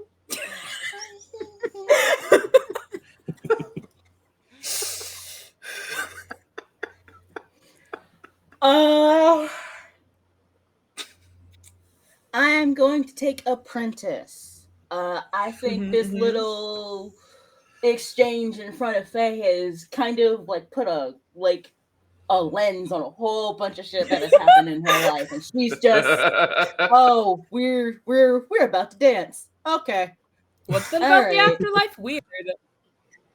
like because she's studied and practiced herself. You ain't the only one who knows shit, Eric. Like, We are speed training from small town weirdness right into paranormal thriller. Like, right? Yep. it's like, You know, I think the spinster is just kind of up his alley right now. it's a good one. It's a good one. Go for it. Yep, I'll take that one. What haven't we seen the last of? Oh gosh. I love that it's phrased that way. Mhm. Oh, think- gosh. My I think- vote. There. What do you think, Louis? I was thinking perhaps Prince of Fate. Yes, I wholeheartedly Which agree. one? The last of that, Prince of Fate. Oh, Prince of Fate. Yeah, I was originally thinking the Chasm, but I wasn't thinking. But Prince of Fate's a good one. I'm. Mm-hmm. That's Mhm. yeah. Oh yeah. Oh Excellent. yeah. Yeah. Flip that. Do my best to shuffle this, which isn't actually possible in Roll20. I'm just faking it. Real. Fake it till you make it. Mhm, mhm. Absolutely. And there are so many different ways we could take this journey down into the earth. It could just be a simple conversation. It could be a challenge. Could be a trial. What are we thinking? Oh, Trial? a trial. That's kind of could be That's my something fun. suggestion. I What mean, is what's the out? There's others mhm. there. Yeah. I'm torn between a trial and a challenge. Yeah. Yeah. Mhm. I feel like trial might work because we're flirting with the cult stuff. And if this is sort of the passage is relating to the cult, a trial makes sense. Oh yeah. Oh, I like that. Mhm. Yeah, let's do it. Mhm. And the trial almost is connected to the curse, Mhm. Yeah. and it's getting to the are you worthy of understanding the curse? Oh, yes. Beautiful. Let's see these cards. Empress and Fortune. Oh. Oh. Unrivaled sovereignty, a master tactician on and off the battlefield. And Fortune, rotten luck, a persistent rumor, a nagging instinct, or abundant harvest, a missed opportunity, a hesitation. The other side to Empress, which I'm going to read because I like it, is consumed by the big picture, unconcerned with mortal frailty. Oh, Mhm. I got an idea. This. Oh, yeah? What's up? Like, This. I'm gonna wait what to do you see what got? pops up, but like, I'm thinking a thing. Okay. Yeah. I would. Just a second. Let me look through. I know what card I want to play. All right. Okay. So this trial, so the passageway leads you down a long winding slope, and eventually it opens up into this this huge cavern, and it is clear that this cavern was man-made. In fact, it is not just a cavern, it is a mine, and it is massive. It tunnels down into the earth, into the darkness that you cannot see, and it, Aaron, you would know this because you know this town. You've walked it end to end, day in day out. You know this town so well. this is still below the entire like population center.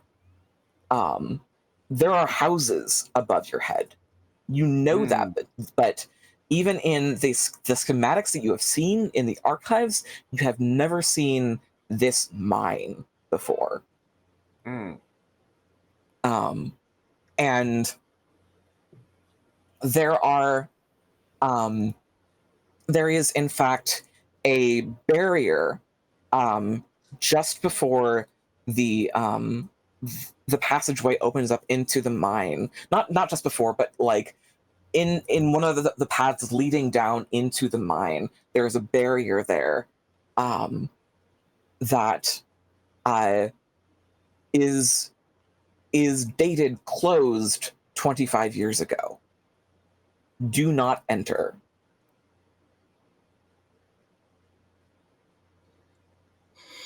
And Faye, you can see down in the depths something glimmer.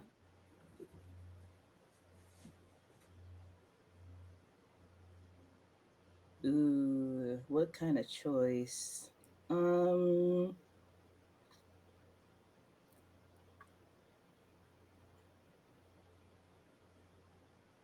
So let me make sure I'm mentally mapping this out right. So there's the tunnel going this way, and then there's a passageway off the side. The tunnel goes directly into the mine. Okay. And then there's from the tunnel is a passageway that goes down into the mine. That's sort of a spiral path down into the mine that is blocked off. It's just like a, you know what it is it's a metal fence. Like a crossed metal fence, and it says do not enter. How stable does this thing look? It's not especially.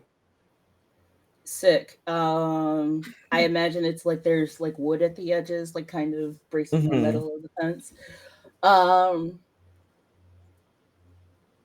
So you see Faye kind of make this face and goes, well, and you see her rifle around in her bag, and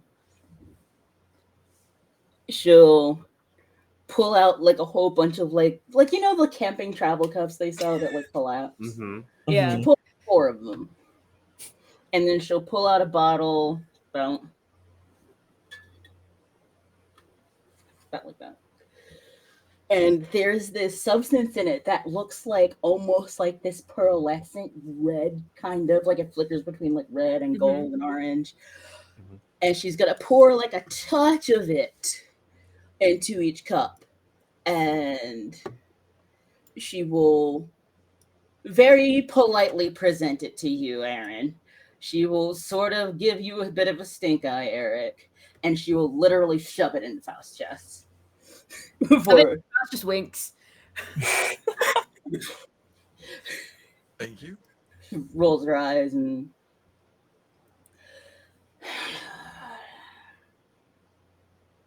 to those who die and the undying, cutting her eyes out, and you see her take a drink. Aaron drinks as well. I think Faust makes a big fucking show of it, swirls it around like it's a really fine wine, takes their time, checks their nails, and then drinks it.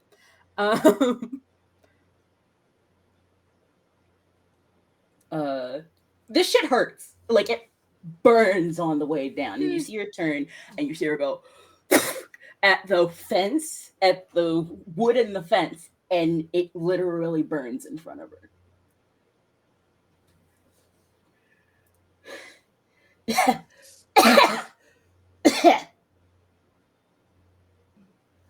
That's what you want to see when you write a card like Phoenix Wine. Thank you. Like she's like coughing for a second afterwards. Can't handle your liquor?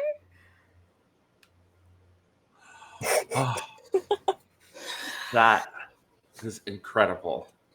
And I just like enthusiastically follow. I think After she like burns the fire, I think Faust kind of just like moves them both back, goes first. And I am going to Uh-oh. Why so afraid, darling? I am going to, I think, actually work towards my desire. Ooh. And I am going to use my card that was the L word, not lesbian, but you know the one. Alpha, cult leader, defender of the homeland, enemy of outsiders, and dissent. Oh, Oh. You know, put her pieces. there. And Faust is sort of moving with, it looks like, like they know where they are, where they're going, and what's going on, and they walk almost carefully, like they know exactly where to step as they continue on.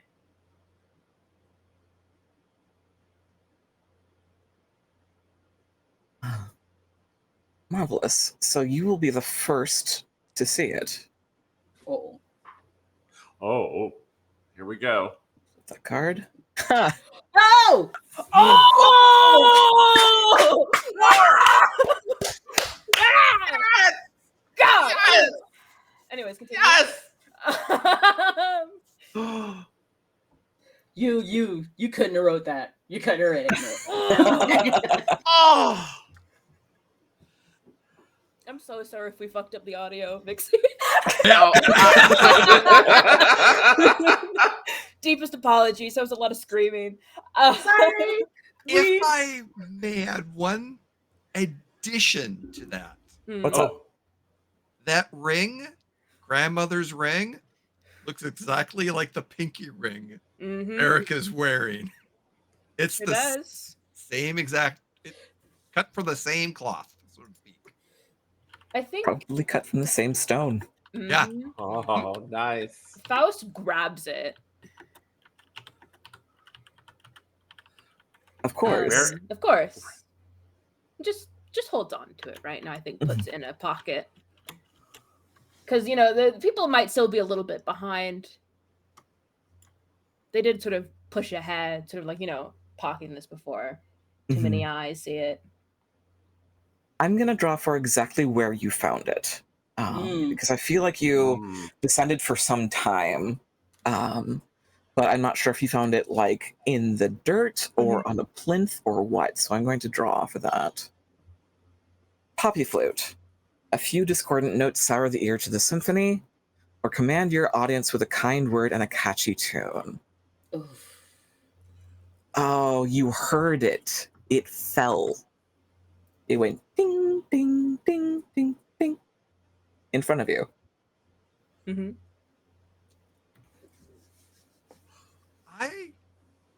it possible if I could play a card? Okay. You're really soft, my friend. Oh, sorry. Can you hear me now? Yeah. Try that. Yeah, I would like to look at potentially playing a card. All right. That being the Fallen. Ooh. Oh. All right. And the Fallen being a would-be martyr with delusions of sainthood and a powder keg in what a spark. You took the ring and it something, a trap or something else or something stopped us from potentially moving forward, and something has to be given to take the ring. Ooh, that's pretty good. Okay, I'm going to play a card that's going to build on that.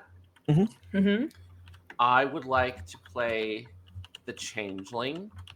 But specifically, a stranger behind a familiar face, unpredictable and uncontrollable. So emerging from the shadows, almost in like a mocking way, Faust, is someone that you recognize from your past. This is the person that cursed the town. This is the person. Oh, no. Not the person that cursed the town. This is the person that stole the ring.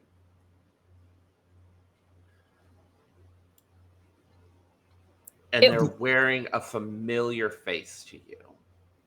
Who would you like? Who is that? Who would you want that to be? I think it wasn't always Eric's grandmother's ring. And I think that the camera the face is Eric's grandmother's face. And piggybacking off of that, I am going to use my card, the Laughing Mimic. A river babbling in a familiar voice, muffled words without meaning. And I think as everyone sort of catches up, let me move this into the sort of playing field. There she is. We're playing Staxies. We sort of hear like the mouth on the face doesn't move, but sort of around us we hear what seems to be like a really big argument between Eric. You would recognize this as your grandmother's voice, and Faust. But you don't hear your grandmother use the name Faust. You hear the name Felix. And it's sort of the night of the ritual that Faust used to try to gain more power for the cult. And the argument sort of wanes into not really it's not really you can't really discern the words anymore. But you hear like lightning, almost like in like thunder, and like the crackling of magic. And Faust, there's a give and a take with magic. What they give up to take the ring back is the memory of the betrayal.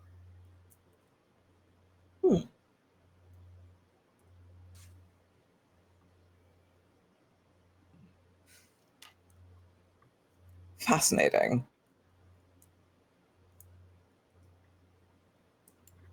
You do get the ring from that. Mm-hmm.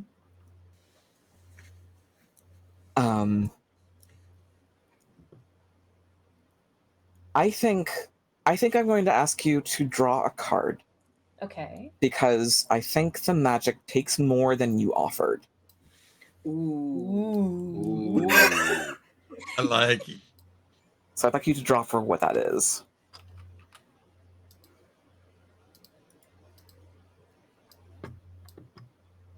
Ferryman's toll. Oh! Ooh! A class divide, an unavoidable cost, a lock without a key. Oh! Or, I feel insane right now, a mysterious benefactor of a gold coin under a corpse's tongue. Oh! Sensational. Sensational. So I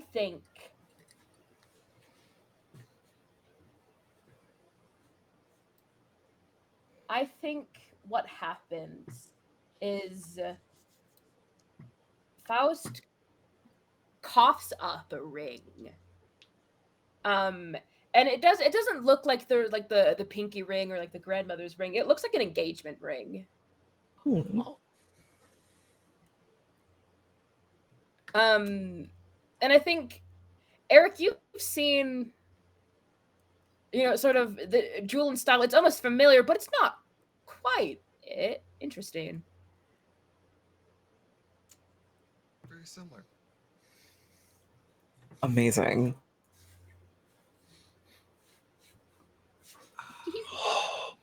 On that note, let's do takeaways. Because I feel like this is building to something else. Mm-hmm. Ooh. I'm All right. taking Empress. You can take Empress. Like I kind of gotta take grandmother's ring. Mhm. Yeah, take grandmother's ring because Kinda gotta take that. I'm way too tempted. I'm like, I want it for me. But Okay. I'm gonna take fortune. Mhm. I'm gonna take changeling. Ooh. Oh, fun. Yes. Strong Yeah. Eric's playing a game. Eric's playing a game, and he's hoping he can win this one. Okay. What haven't we seen the last of? Ooh. The martyr or the fallen? The fallen. The Fallen. The martyr, Yes. like there's the same, the part of, someone, the wannabe. Mm-hmm. Okay.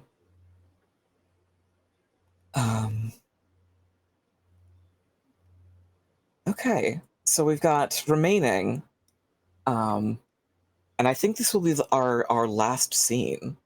Yeah. A vision, a sabotage, a challenge, a gift, a conversation, an ultimatum. I think it's gotta be an ultimatum. Yeah. Oh yeah. Mm-hmm. Yeah. Agreed. Mhm. Excellent. I'm going to put these away. We gotta resolve our family drama and deal with this her. Shit's getting hot. It's getting real hot up in here. Mhm. Mysterious strangers in caves handing us rings. Like All sorts of rings happening. all sorts of rings. Okay. Get these up right. An ultimatum. Ooh. Gilded Lily and Glacier. Ooh.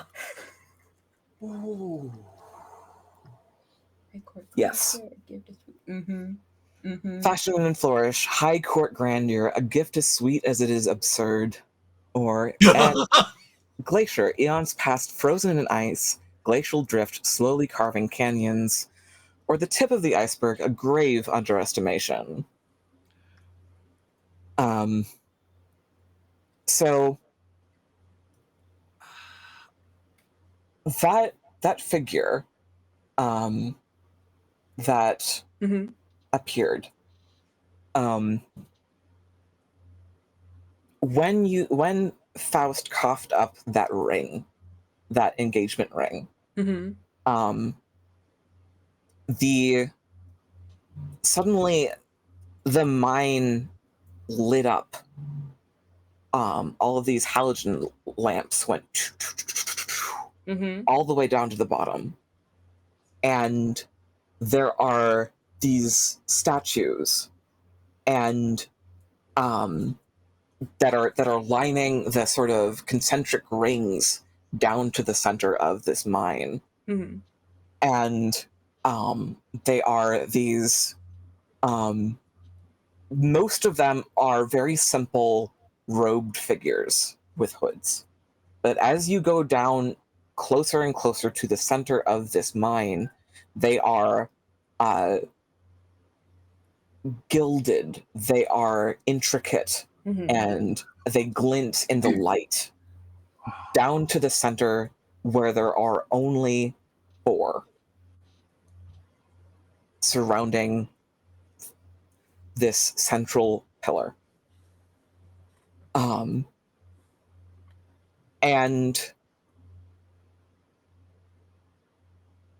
the voices that were carrying this argument that came in and out of focus start to hum in these atonal chords, and at the bottom of this in the center, underneath that, on that plinth, is a little statue of a creature curled up asleep.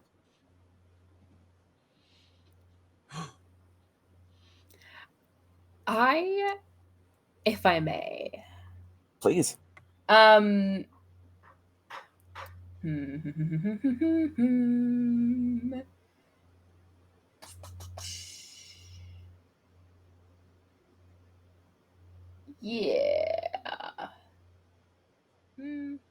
Yeah. I think Faust is going to sort of go over to the mysterious creature, and I'm going to use the magician card. I know it's our favorite.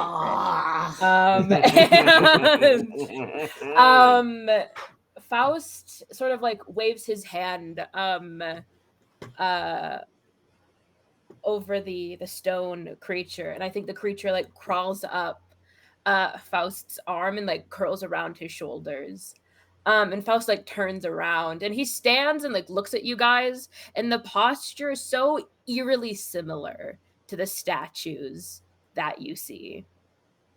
And he has the same usual smile, but it doesn't meet his eyes more than usual, how it like just it doesn't reach his eyes.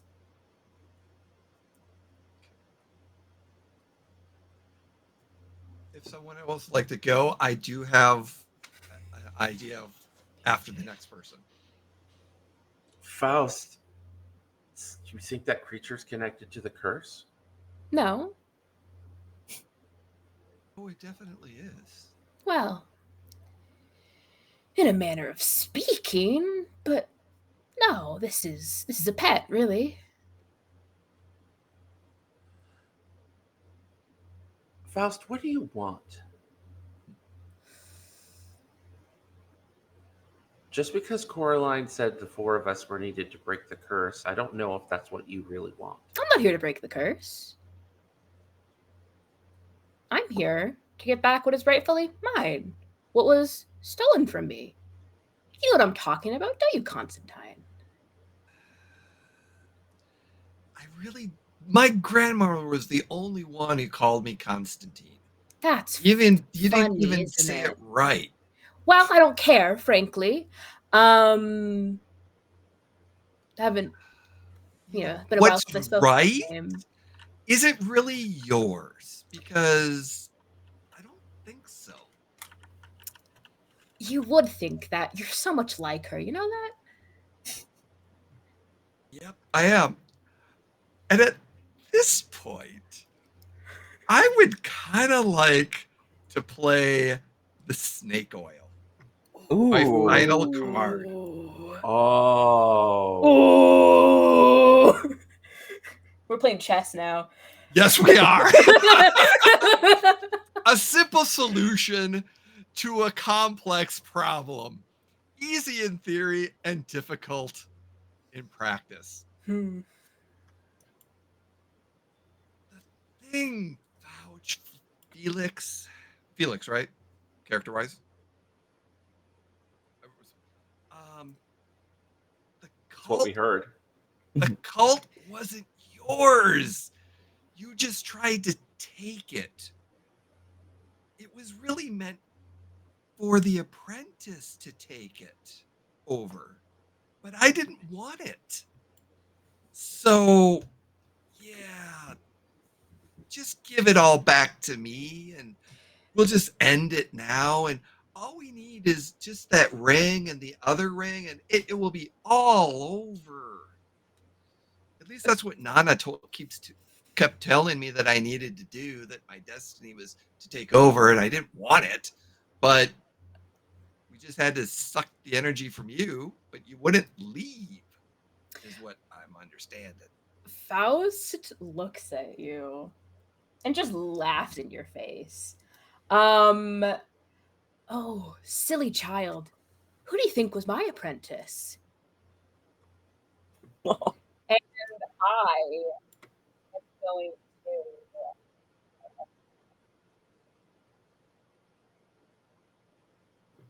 to. There are a couple of cards I could play right now. Play them.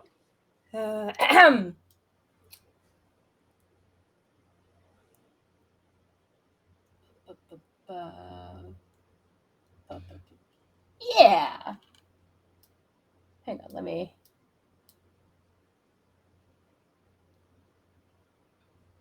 Well, that's happened. Eric would have turned to Aaron like, what do you think? Give me a moment. I want to see what card that that is Just wait a being played. second.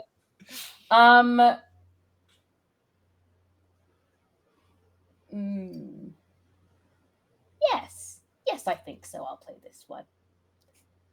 And this is gonna go towards my desire. I am going to pull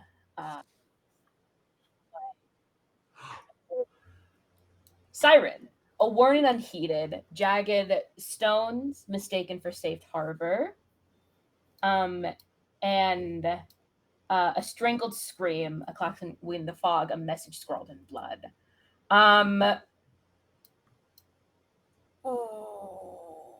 So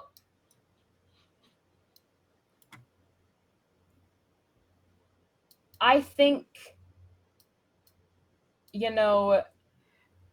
Faust looks at Eric like, any parent would look at a child that shows like, an art that's drawn that kind of sucks, frankly. And then kind of sucks, for a bunch of crayon doodles, really. And Faust has tried to say again and again, like, rain's good for business. I'm not here to stop the curse. And Eric on their whole monologue, how they're like, oh, I'm the apprentice. This is all for me. This is my birthright. But it's not really, because the only snake was really Eric's grandmother. And I think jagged stones come up from the floor, and one of them, maybe multiple of them, go through your foot, Eric, and sort of pin you in place. Okay. Foolish, like I said.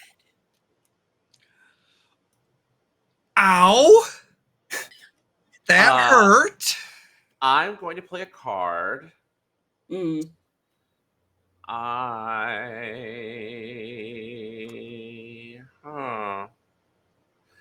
going to play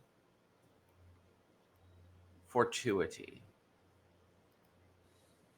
A nasty surprise. A foolish gift. As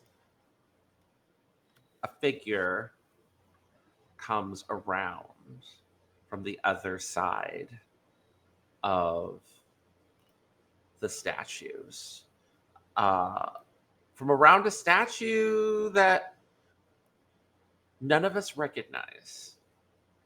Like, there's a familiarity to some of these statues, but this particular statue is unknown.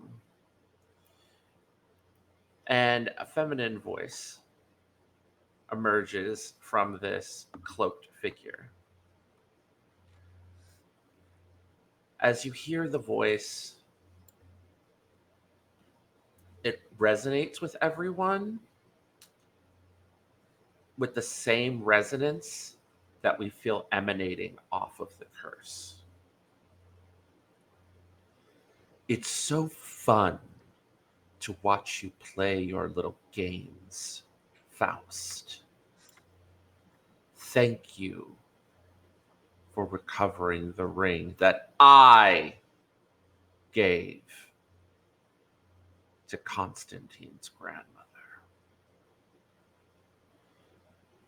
Now, what makes you think you're worthy of it?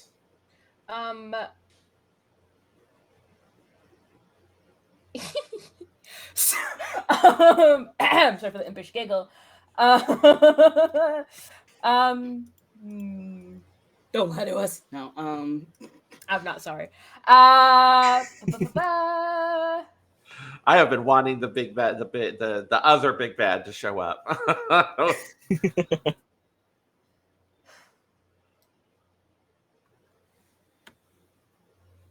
I am going to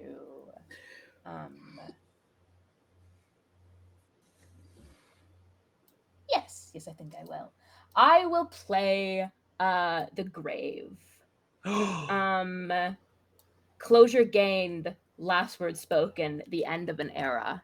And Faust is gonna look at the statue and like this figure, and the jagged stones that he like sort of made appear earlier shatter all of the statues except for the one where like it was like Faust's like posture. As the snakes have said their last words and are now silent because the grave feeds. We want to piggyback off of something that Mhm. Fitzroy or Faye would realize. Mm-hmm. The snake oil Mm-hmm. to end the curse, you've realized that destroying the rings will end the curse. As a snake oil is a simple solution to a complex problem. Break the Ooh. rings and the curse gets destroyed, is done. Mm. Ooh. So then I like that. As a simple solution, what do you think, solution. Sasha, as our oracle? It certainly is something you can suggest. um, I'm going to play a card. First for the for the growing number of shadows that are sort of revealing themselves here, which is Tapestry Loom, which is very convenient. Oh. To front. The mainstay, the through line, the common thread in a complicated plan, or a factory line, a cathedral in progress, the masterpiece of a generation. And I think what happens when the statues, when Faust destroys the statues, and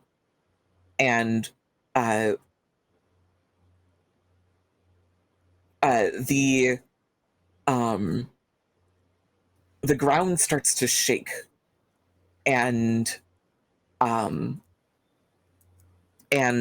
the statues start sliding inwards down the slope, as though they are moving of their own accord. And I'm going to draw again for the little creature on Faust's shoulder. The Fallen, a sheep-fleeced, a chump-bamboozled, a chronically unlucky sucker, or a would-be martyr with delusions of sainthood, a powder keg in want of a spark. I'm going to put it sideways because it depends on what you do next. I mm. am gonna use my last card. All right. Ooh. Unbroken mold, obscure magic made commonplace by industrial might. And again, I can't read upside down. Return to tradition, a perfect duplicate to replace instead of repair. And Faust seeing these. Also, this is gonna go towards my desire. Seeing the statue sort of start to slide down. Faust is gonna so calmly walk over to where Eric is sort of like pinned down by the jagged stones, take the ring off of Eric and go back, sort of, pet the creature on their shoulder. And with this last bit of, the Faust's final card, he is going to do the ritual again. Especially since now there's more sacrifices. And I think the jagged stone sort of pin the rest of you.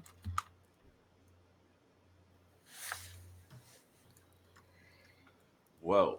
Okay.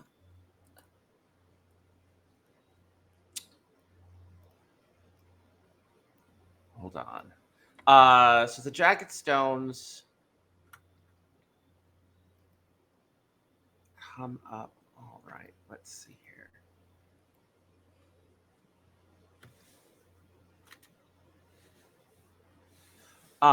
So I am going to play the angel card. Ooh.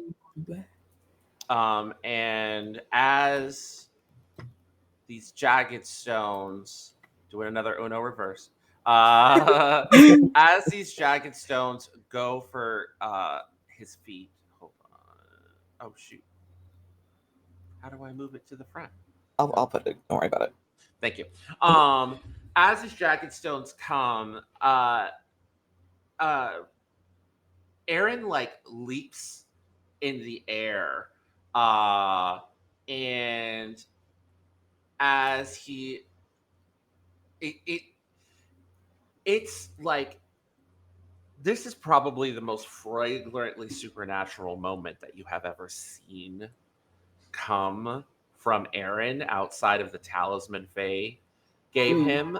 Like, he leaps in the air, and I want to say the talisman glows again, but then it's almost like these, like, for a second, not sustained, for like maybe like 5 seconds, these translucent golden angel wings just appear, and he sails through the air, snatches the creature from around Faust's shoulder, and just kind of barrel rolls on the ground, protecting the creature, and just locking determined eyes at Faust as the image of the wings just sort of fades.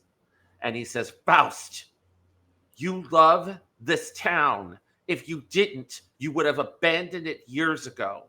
Why are you doing this?" I've loved a great many things in my years. But love, it's fleeting. Power, that's what I've been after this whole time. And his bitch of a grandmother took it from me. Tied me to this god-forsaken shithole of a town. So no, I do not love this town. You watch your fucking mouth. Exactly. Don't talk about grandma like that. Don't talk about my town like that. Very sensitive folk are you. I am going to do the ritual again, and you guys are going to die. I'm going to play a card now. I'm going to play Apprentice. Ooh. You all talk Yeah, such baby. good. Yes! You all talk such a good game about your plans and your aspirations and power. Do you know what the power of this town was once long ago? You can see it all around us. It was the foundry. It was the mine. It was the earth and fire and blood and everything we built here. So no, you're not doing shit to my town.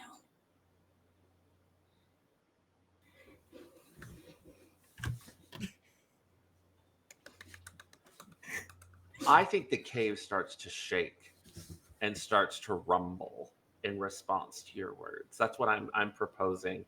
And I think rocks dangerously start falling all around in response to like Faye's channeling of this power. What do you think, Faye? Like, I don't wanna... No. I'm working towards something, but I can't play 2 cards in a row. Oh, okay. Oh, I got you. Okay. And hold on. Let me look at my cards. Let's build this.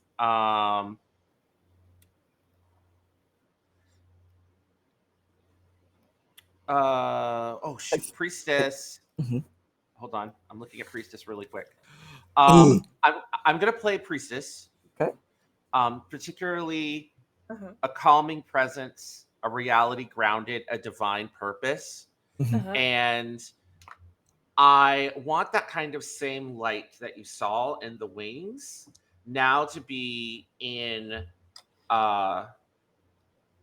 manifests in Aaron's hands as he starts cradling and shielding the creature from the falling rocks. And there's a sense of like warmth and light and connection and safety that this creature feels towards Aaron now. That is channeled through the priestess card. The card is a manifestation of that kindness and that bond.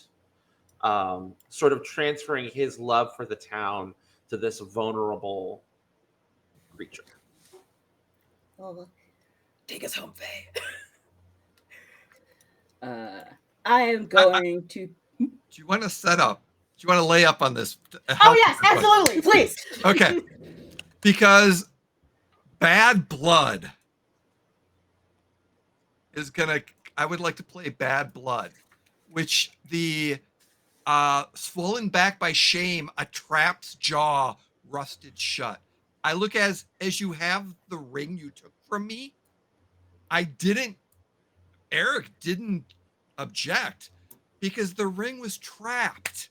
And as you pulled the ring, as you're going to start this ritual, it actually does something to you and causes you to freeze for us. Like not physically freezing, but just momentary like shock or like electrical. You're just being jolted by something and unable to hold on to the rings. And they fall and bounce in front of Faye.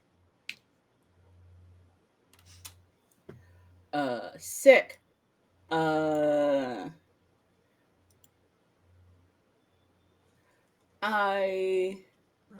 planned this. She thought it out. Grandma is a genius.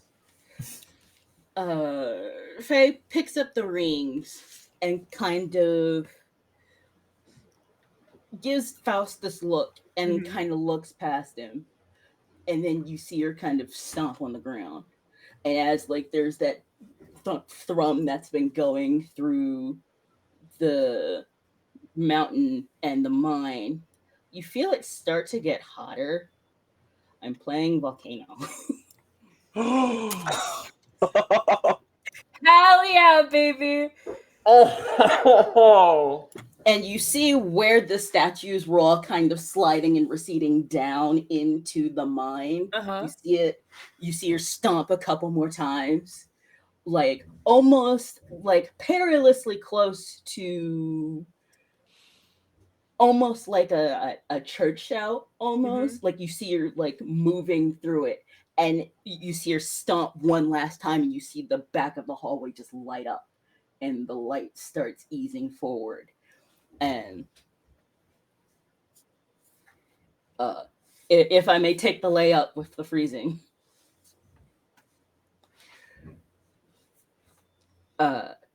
she will take the rings and put them in Faust's pocket. You overplayed your hand, gambler. And she will push him back towards the volcano.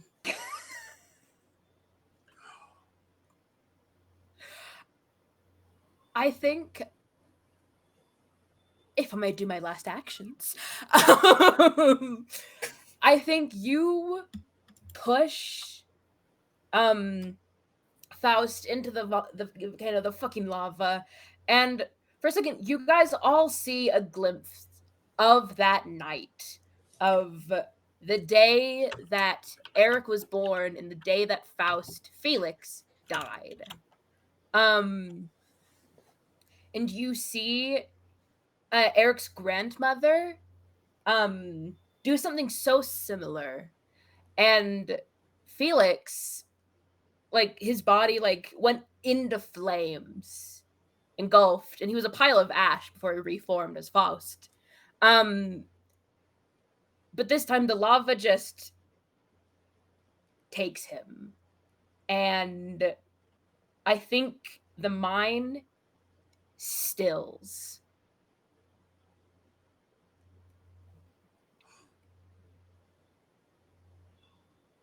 That little creature, imbued with golden light and affection,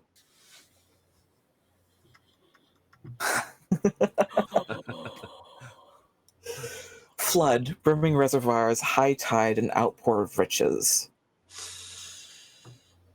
Ooh. That little creature hops out of your hands and Oh. does a little chirp and starts scampering up the mines back towards the entrance. Oh. Occasionally looking over its shoulder to make sure that you're following. Oh yeah, no, absolutely. Yeah. I'm gonna follow it. Mm-hmm. And it leads you down a different passageway. Must have gotten opened up during all the rumbling, and out into the light of day. And there is it is just the last glimpse of light, I think, of the day, because it was twilight when we started this. And the clouds part, and the rain has stopped, and the moon glints on the flooded streets as they start to drain, and it is scintillant. It glimmers. The entire town is like a diamond.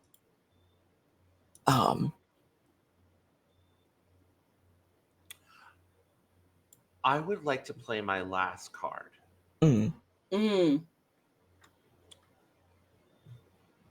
Magic beans.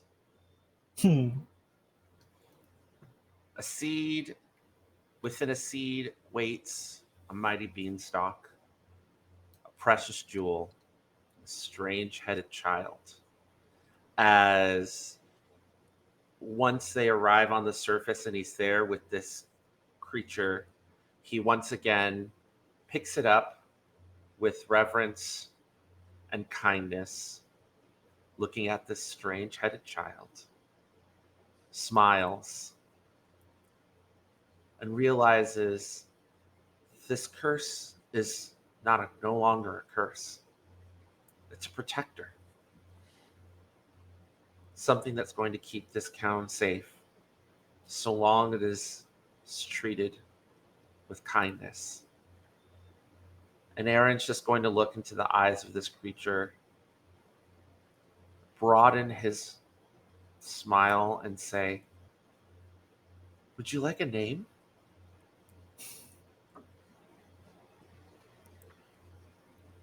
And I will play Magic Beans to give that narrative weight. Fantastic. I believe that just leaves you, Faye. I think I want to do like a little epilogue skip. Sure, yeah, absolutely. It's like 6 months later, the town is finally dried out. Like it looks like a normal town. Things are starting to get built again. And you see her walking her way through the town, and everybody's still kind of giving her a little bit of side eye, but it was like, oh, that's just Faye. She, like, you ask her to help, she'll do it, but like, you know, just be careful around that house. She got some weird dog in there. And you see her go trips to the town, go to the general store and like pick up a whole bunch of stuff. And she goes back to her home, and where before it was very clearly like this place was like probably not safe to live in, because the town has dried out, money has started coming back into the town, so people are repairing buildings, and just by some cast of luck, the three involved in getting this whole curse thing settled seem to be having this like past like this little like rash of good fortune. So after their families have all been, part of the town for forever, and they find like this little bit of inheritance that gets passed around through the families of the town. So Faye obviously spent hers to repair her house at the base of the mountain, and it's hers now for real. And she walks in, and she kind of and like whistles real sharply, and you see the little creature. Well, it's not little anymore. It's about the size of like a good size like mastiff. Like it's kind of big now. And he barrels up to her and just, all right, settle down, sit down. I got you dinner. And you see her go, and she just goes about making her dinner, and the phone rings, and you see her go, hello, hi, mama. Yeah, I'm still at the mountain. I'm fine here. We always have been fine here. I love you too. And she'll hang up and go, what are you looking at? And you see the dog kind of like staring at her. She's holding the bowl out. And you see her put it down, kind of scruff him behind the ears. And she just goes and stands in the doorway and looks at the cow as the dog in the background is like chasing the bowl around. Fantastic. And I play Hearth as the last card, I think. A crackling fire, a hot meal, a roof overhead, a comfortable silence. Beautiful. That is SpindleWheel.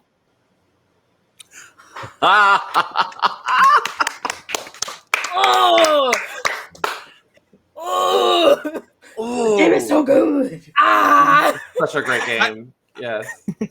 I pictured when you were when Faye was walking through town, she walked by the Wraith, and then Eric comes out and hands you like a cup of coffee, and Yes. and this week's cut, because now Faye is part owner of the rag Yes. with Eric I love it. because his desire was fulfilled by force or threat.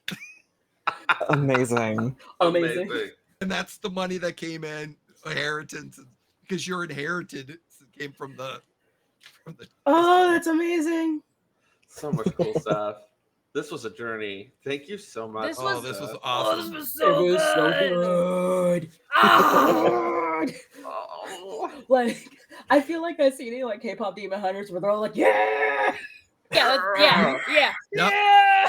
Aaron wanted to redeem Faust so bad. Oh. She did it. I kept trying, and Faust was like, "No, I'm bad. I'm evil. My grandmother was a bitch. You're not a bitch.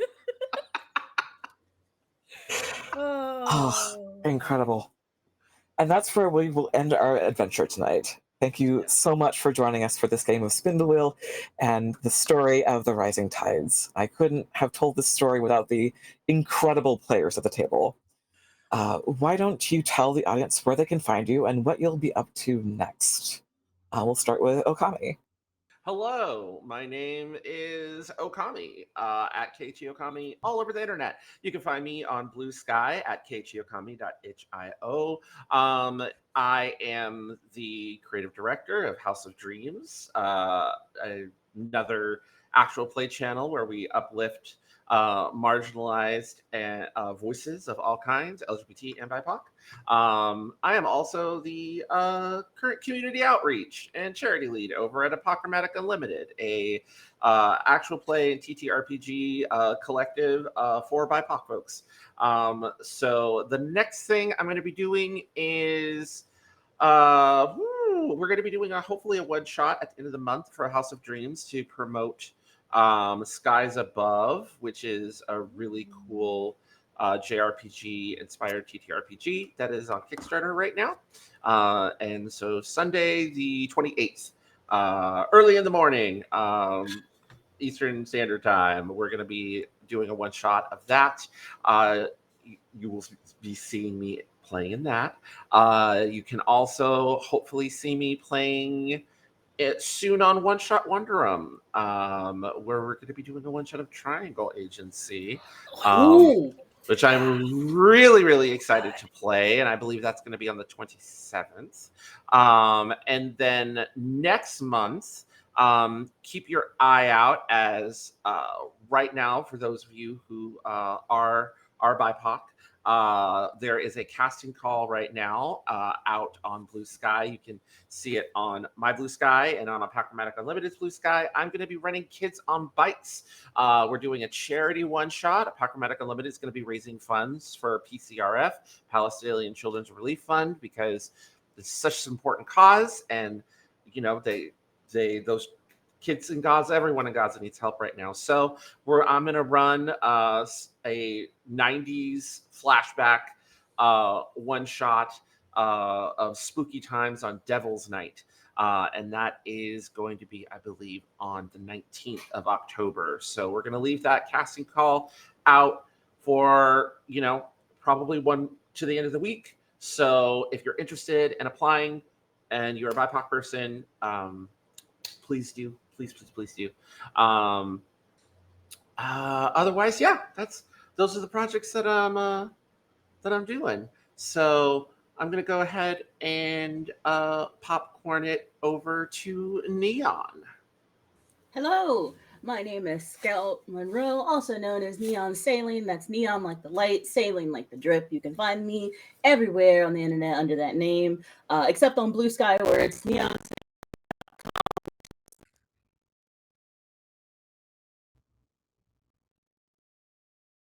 On my own channel sometimes. I'm a variety streamer. I am currently on Wednesdays over at Roll for Felicity in Harpies, a Glee-inspired Monster Hearts 2 game where I play Bijou the Hollow. And also you may see me back here again at some point in the future. So I am looking forward to that. And just generally pay attention to my Blue Sky, because that's where I talk about things I'm doing. I'm going to popcorn over to our resident gambler, Constantine Eric Fletcher, aka Jay. Thank you so much for a wonderful introduction. Hello, everyone. I am Jay, also known as NeoFat3 on most of the socials. Instagrams is Neo, but Blue Sky, everything else. I am a TTRPG GM, pro GM. You can find me at several different conventions around, as well as on my own channel, the Emporium Wayward Gamer, but my site is the Emporium for the Wayward Gamer, where we are in season 5 of our Pathfinder 2E actual play, D&D actual play. We will be on Wednesday nights. So I have a wonderful cast of wonderful players and some guests. We will be actually next coming in October. We are going to be rerunning seasons 1 through 4 on Tuesday nights. So if you want to catch up on some wonderful play, we are also in pre-production for an Alien series that will be coming out later this year. It is a 4-part connected series that I am GMing, and we're still processing, looking for players. So we're going to be for some of the other stuff. So we've got some stuff coming. And I am also a Star Wars Edge of the Empire GM. So we will be later this year. We are going to be having a Star Wars campaign again on our channel. So check us out. Look at me in the socials as well. And if you happen to be at some of the conventions, I will be running games there. Please say hi. And I look forward to seeing everyone. And last but never least, Lewis. Actually, you're not even the last one. I'm not even Lewis, the last. I'm not least, though. You've got, we still have Sasha too. So, I mean. Yeah. So I am Lewis Wolf. I have a lot of things. I'm a voice actor. I'm a podcast audio drama producer. I am an artist. You can find me. My website is lewiswolfva.com. It's on my Blue Sky, which is it's Lewis W. Blue Sky Social. I am in the audio drama Fresh Meat, where I play Gray, who really fucking hates their job at a summer camp. I recommend Fresh Meat. I also, if you guys like audio drama and also TTRPGs, I would love to recommend Soul Operator. It is a show that I'm producer, but it's made by my dear friend Tatiana Gefter, who combines gameplay from her solo TTRPGs into audio drama narratives, very, very good. You will see me on the 25th September back at the Pocket Dragon Pub. They like me enough to have me again. Crazy. And I stream on Twitch Mondays, Wednesdays, Fridays. If I remember to stream, I'm a variety streamer. Also, Wolf TTRPG on Blue Sky. I am working on writing solo TTRPGs. I do so much. There's not enough hours in the day. Sasha. Thank you. Yes, indeed. God, there's just not enough time ever. I'm Sasha Reneau. You can find me on many things as 22TO22. You can find SpindleWheel at tcabbage.com/SpindleWheel. You can also find me next Friday. I am doing a game called Oracles After Hours at QGCon, which you can find out more information at qgcon.org. It's going to be very cool. It's a tarot poker game in which we read we read Texas Hold'em to answer your questions. I'm really excited about it. Come through. QGCon is also just a fantastic. It's the Queerness in Games conference, and they're really quality folks. So I fully recommend, not just for me, although come for me. Do show up for them. The whole day on Friday is remote, and they're live streaming a lot of the talks.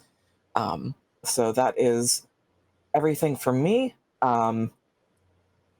A couple of things for the Pocket Dragon Pub, Indie Game Month. The Pocket Dragon Pub will be hosting Indie Game Month on our channel throughout the month of September. We will be featuring 4 incredible indie games, 3 TTRPGs, and 1 board game. Join us for one Thursday and every Saturday this month at 8 p.m. EST, 5 p.m. PST, every week this month for games as simple as a card draw and as crunchy as Dungeon World. Our featured game designers include Josh Heath, Sasha Reneau, Hello, Mo Pop, and Duam. If you are interested in promoting your game, reach out to us for our next Indie Game Month at pocketdragonpub@gmail.com. Also is PAX Unplugged. Tavern Keeper Vixie Bell has the great privilege of game mastering for the PAX Together Intersection Library. Join the table for a spellbinding game of It's Only Magic Miami, cleanup crew, and it's a spin-off adventure set in the world of our grant-winning It's Only Magic actual play, It's Only Magic Miami.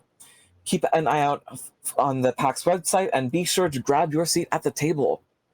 And lastly, YouTube. Looking to binge watch more Pocket Dragon Pub content? Find us over on YouTube, where our adventures are stored. You can find our themed months, one-shots, and even mini-campaigns all sorted into playlists for your convenience. Like, share, subscribe, and hit the notification bell for those updates. If you are interested in learning more about the game we played, you can find a link in the chat. And as always, you can find us on socials at Pocket Dragon Pub to keep up with the latest. Thank you for watching, and see you soon. Bye.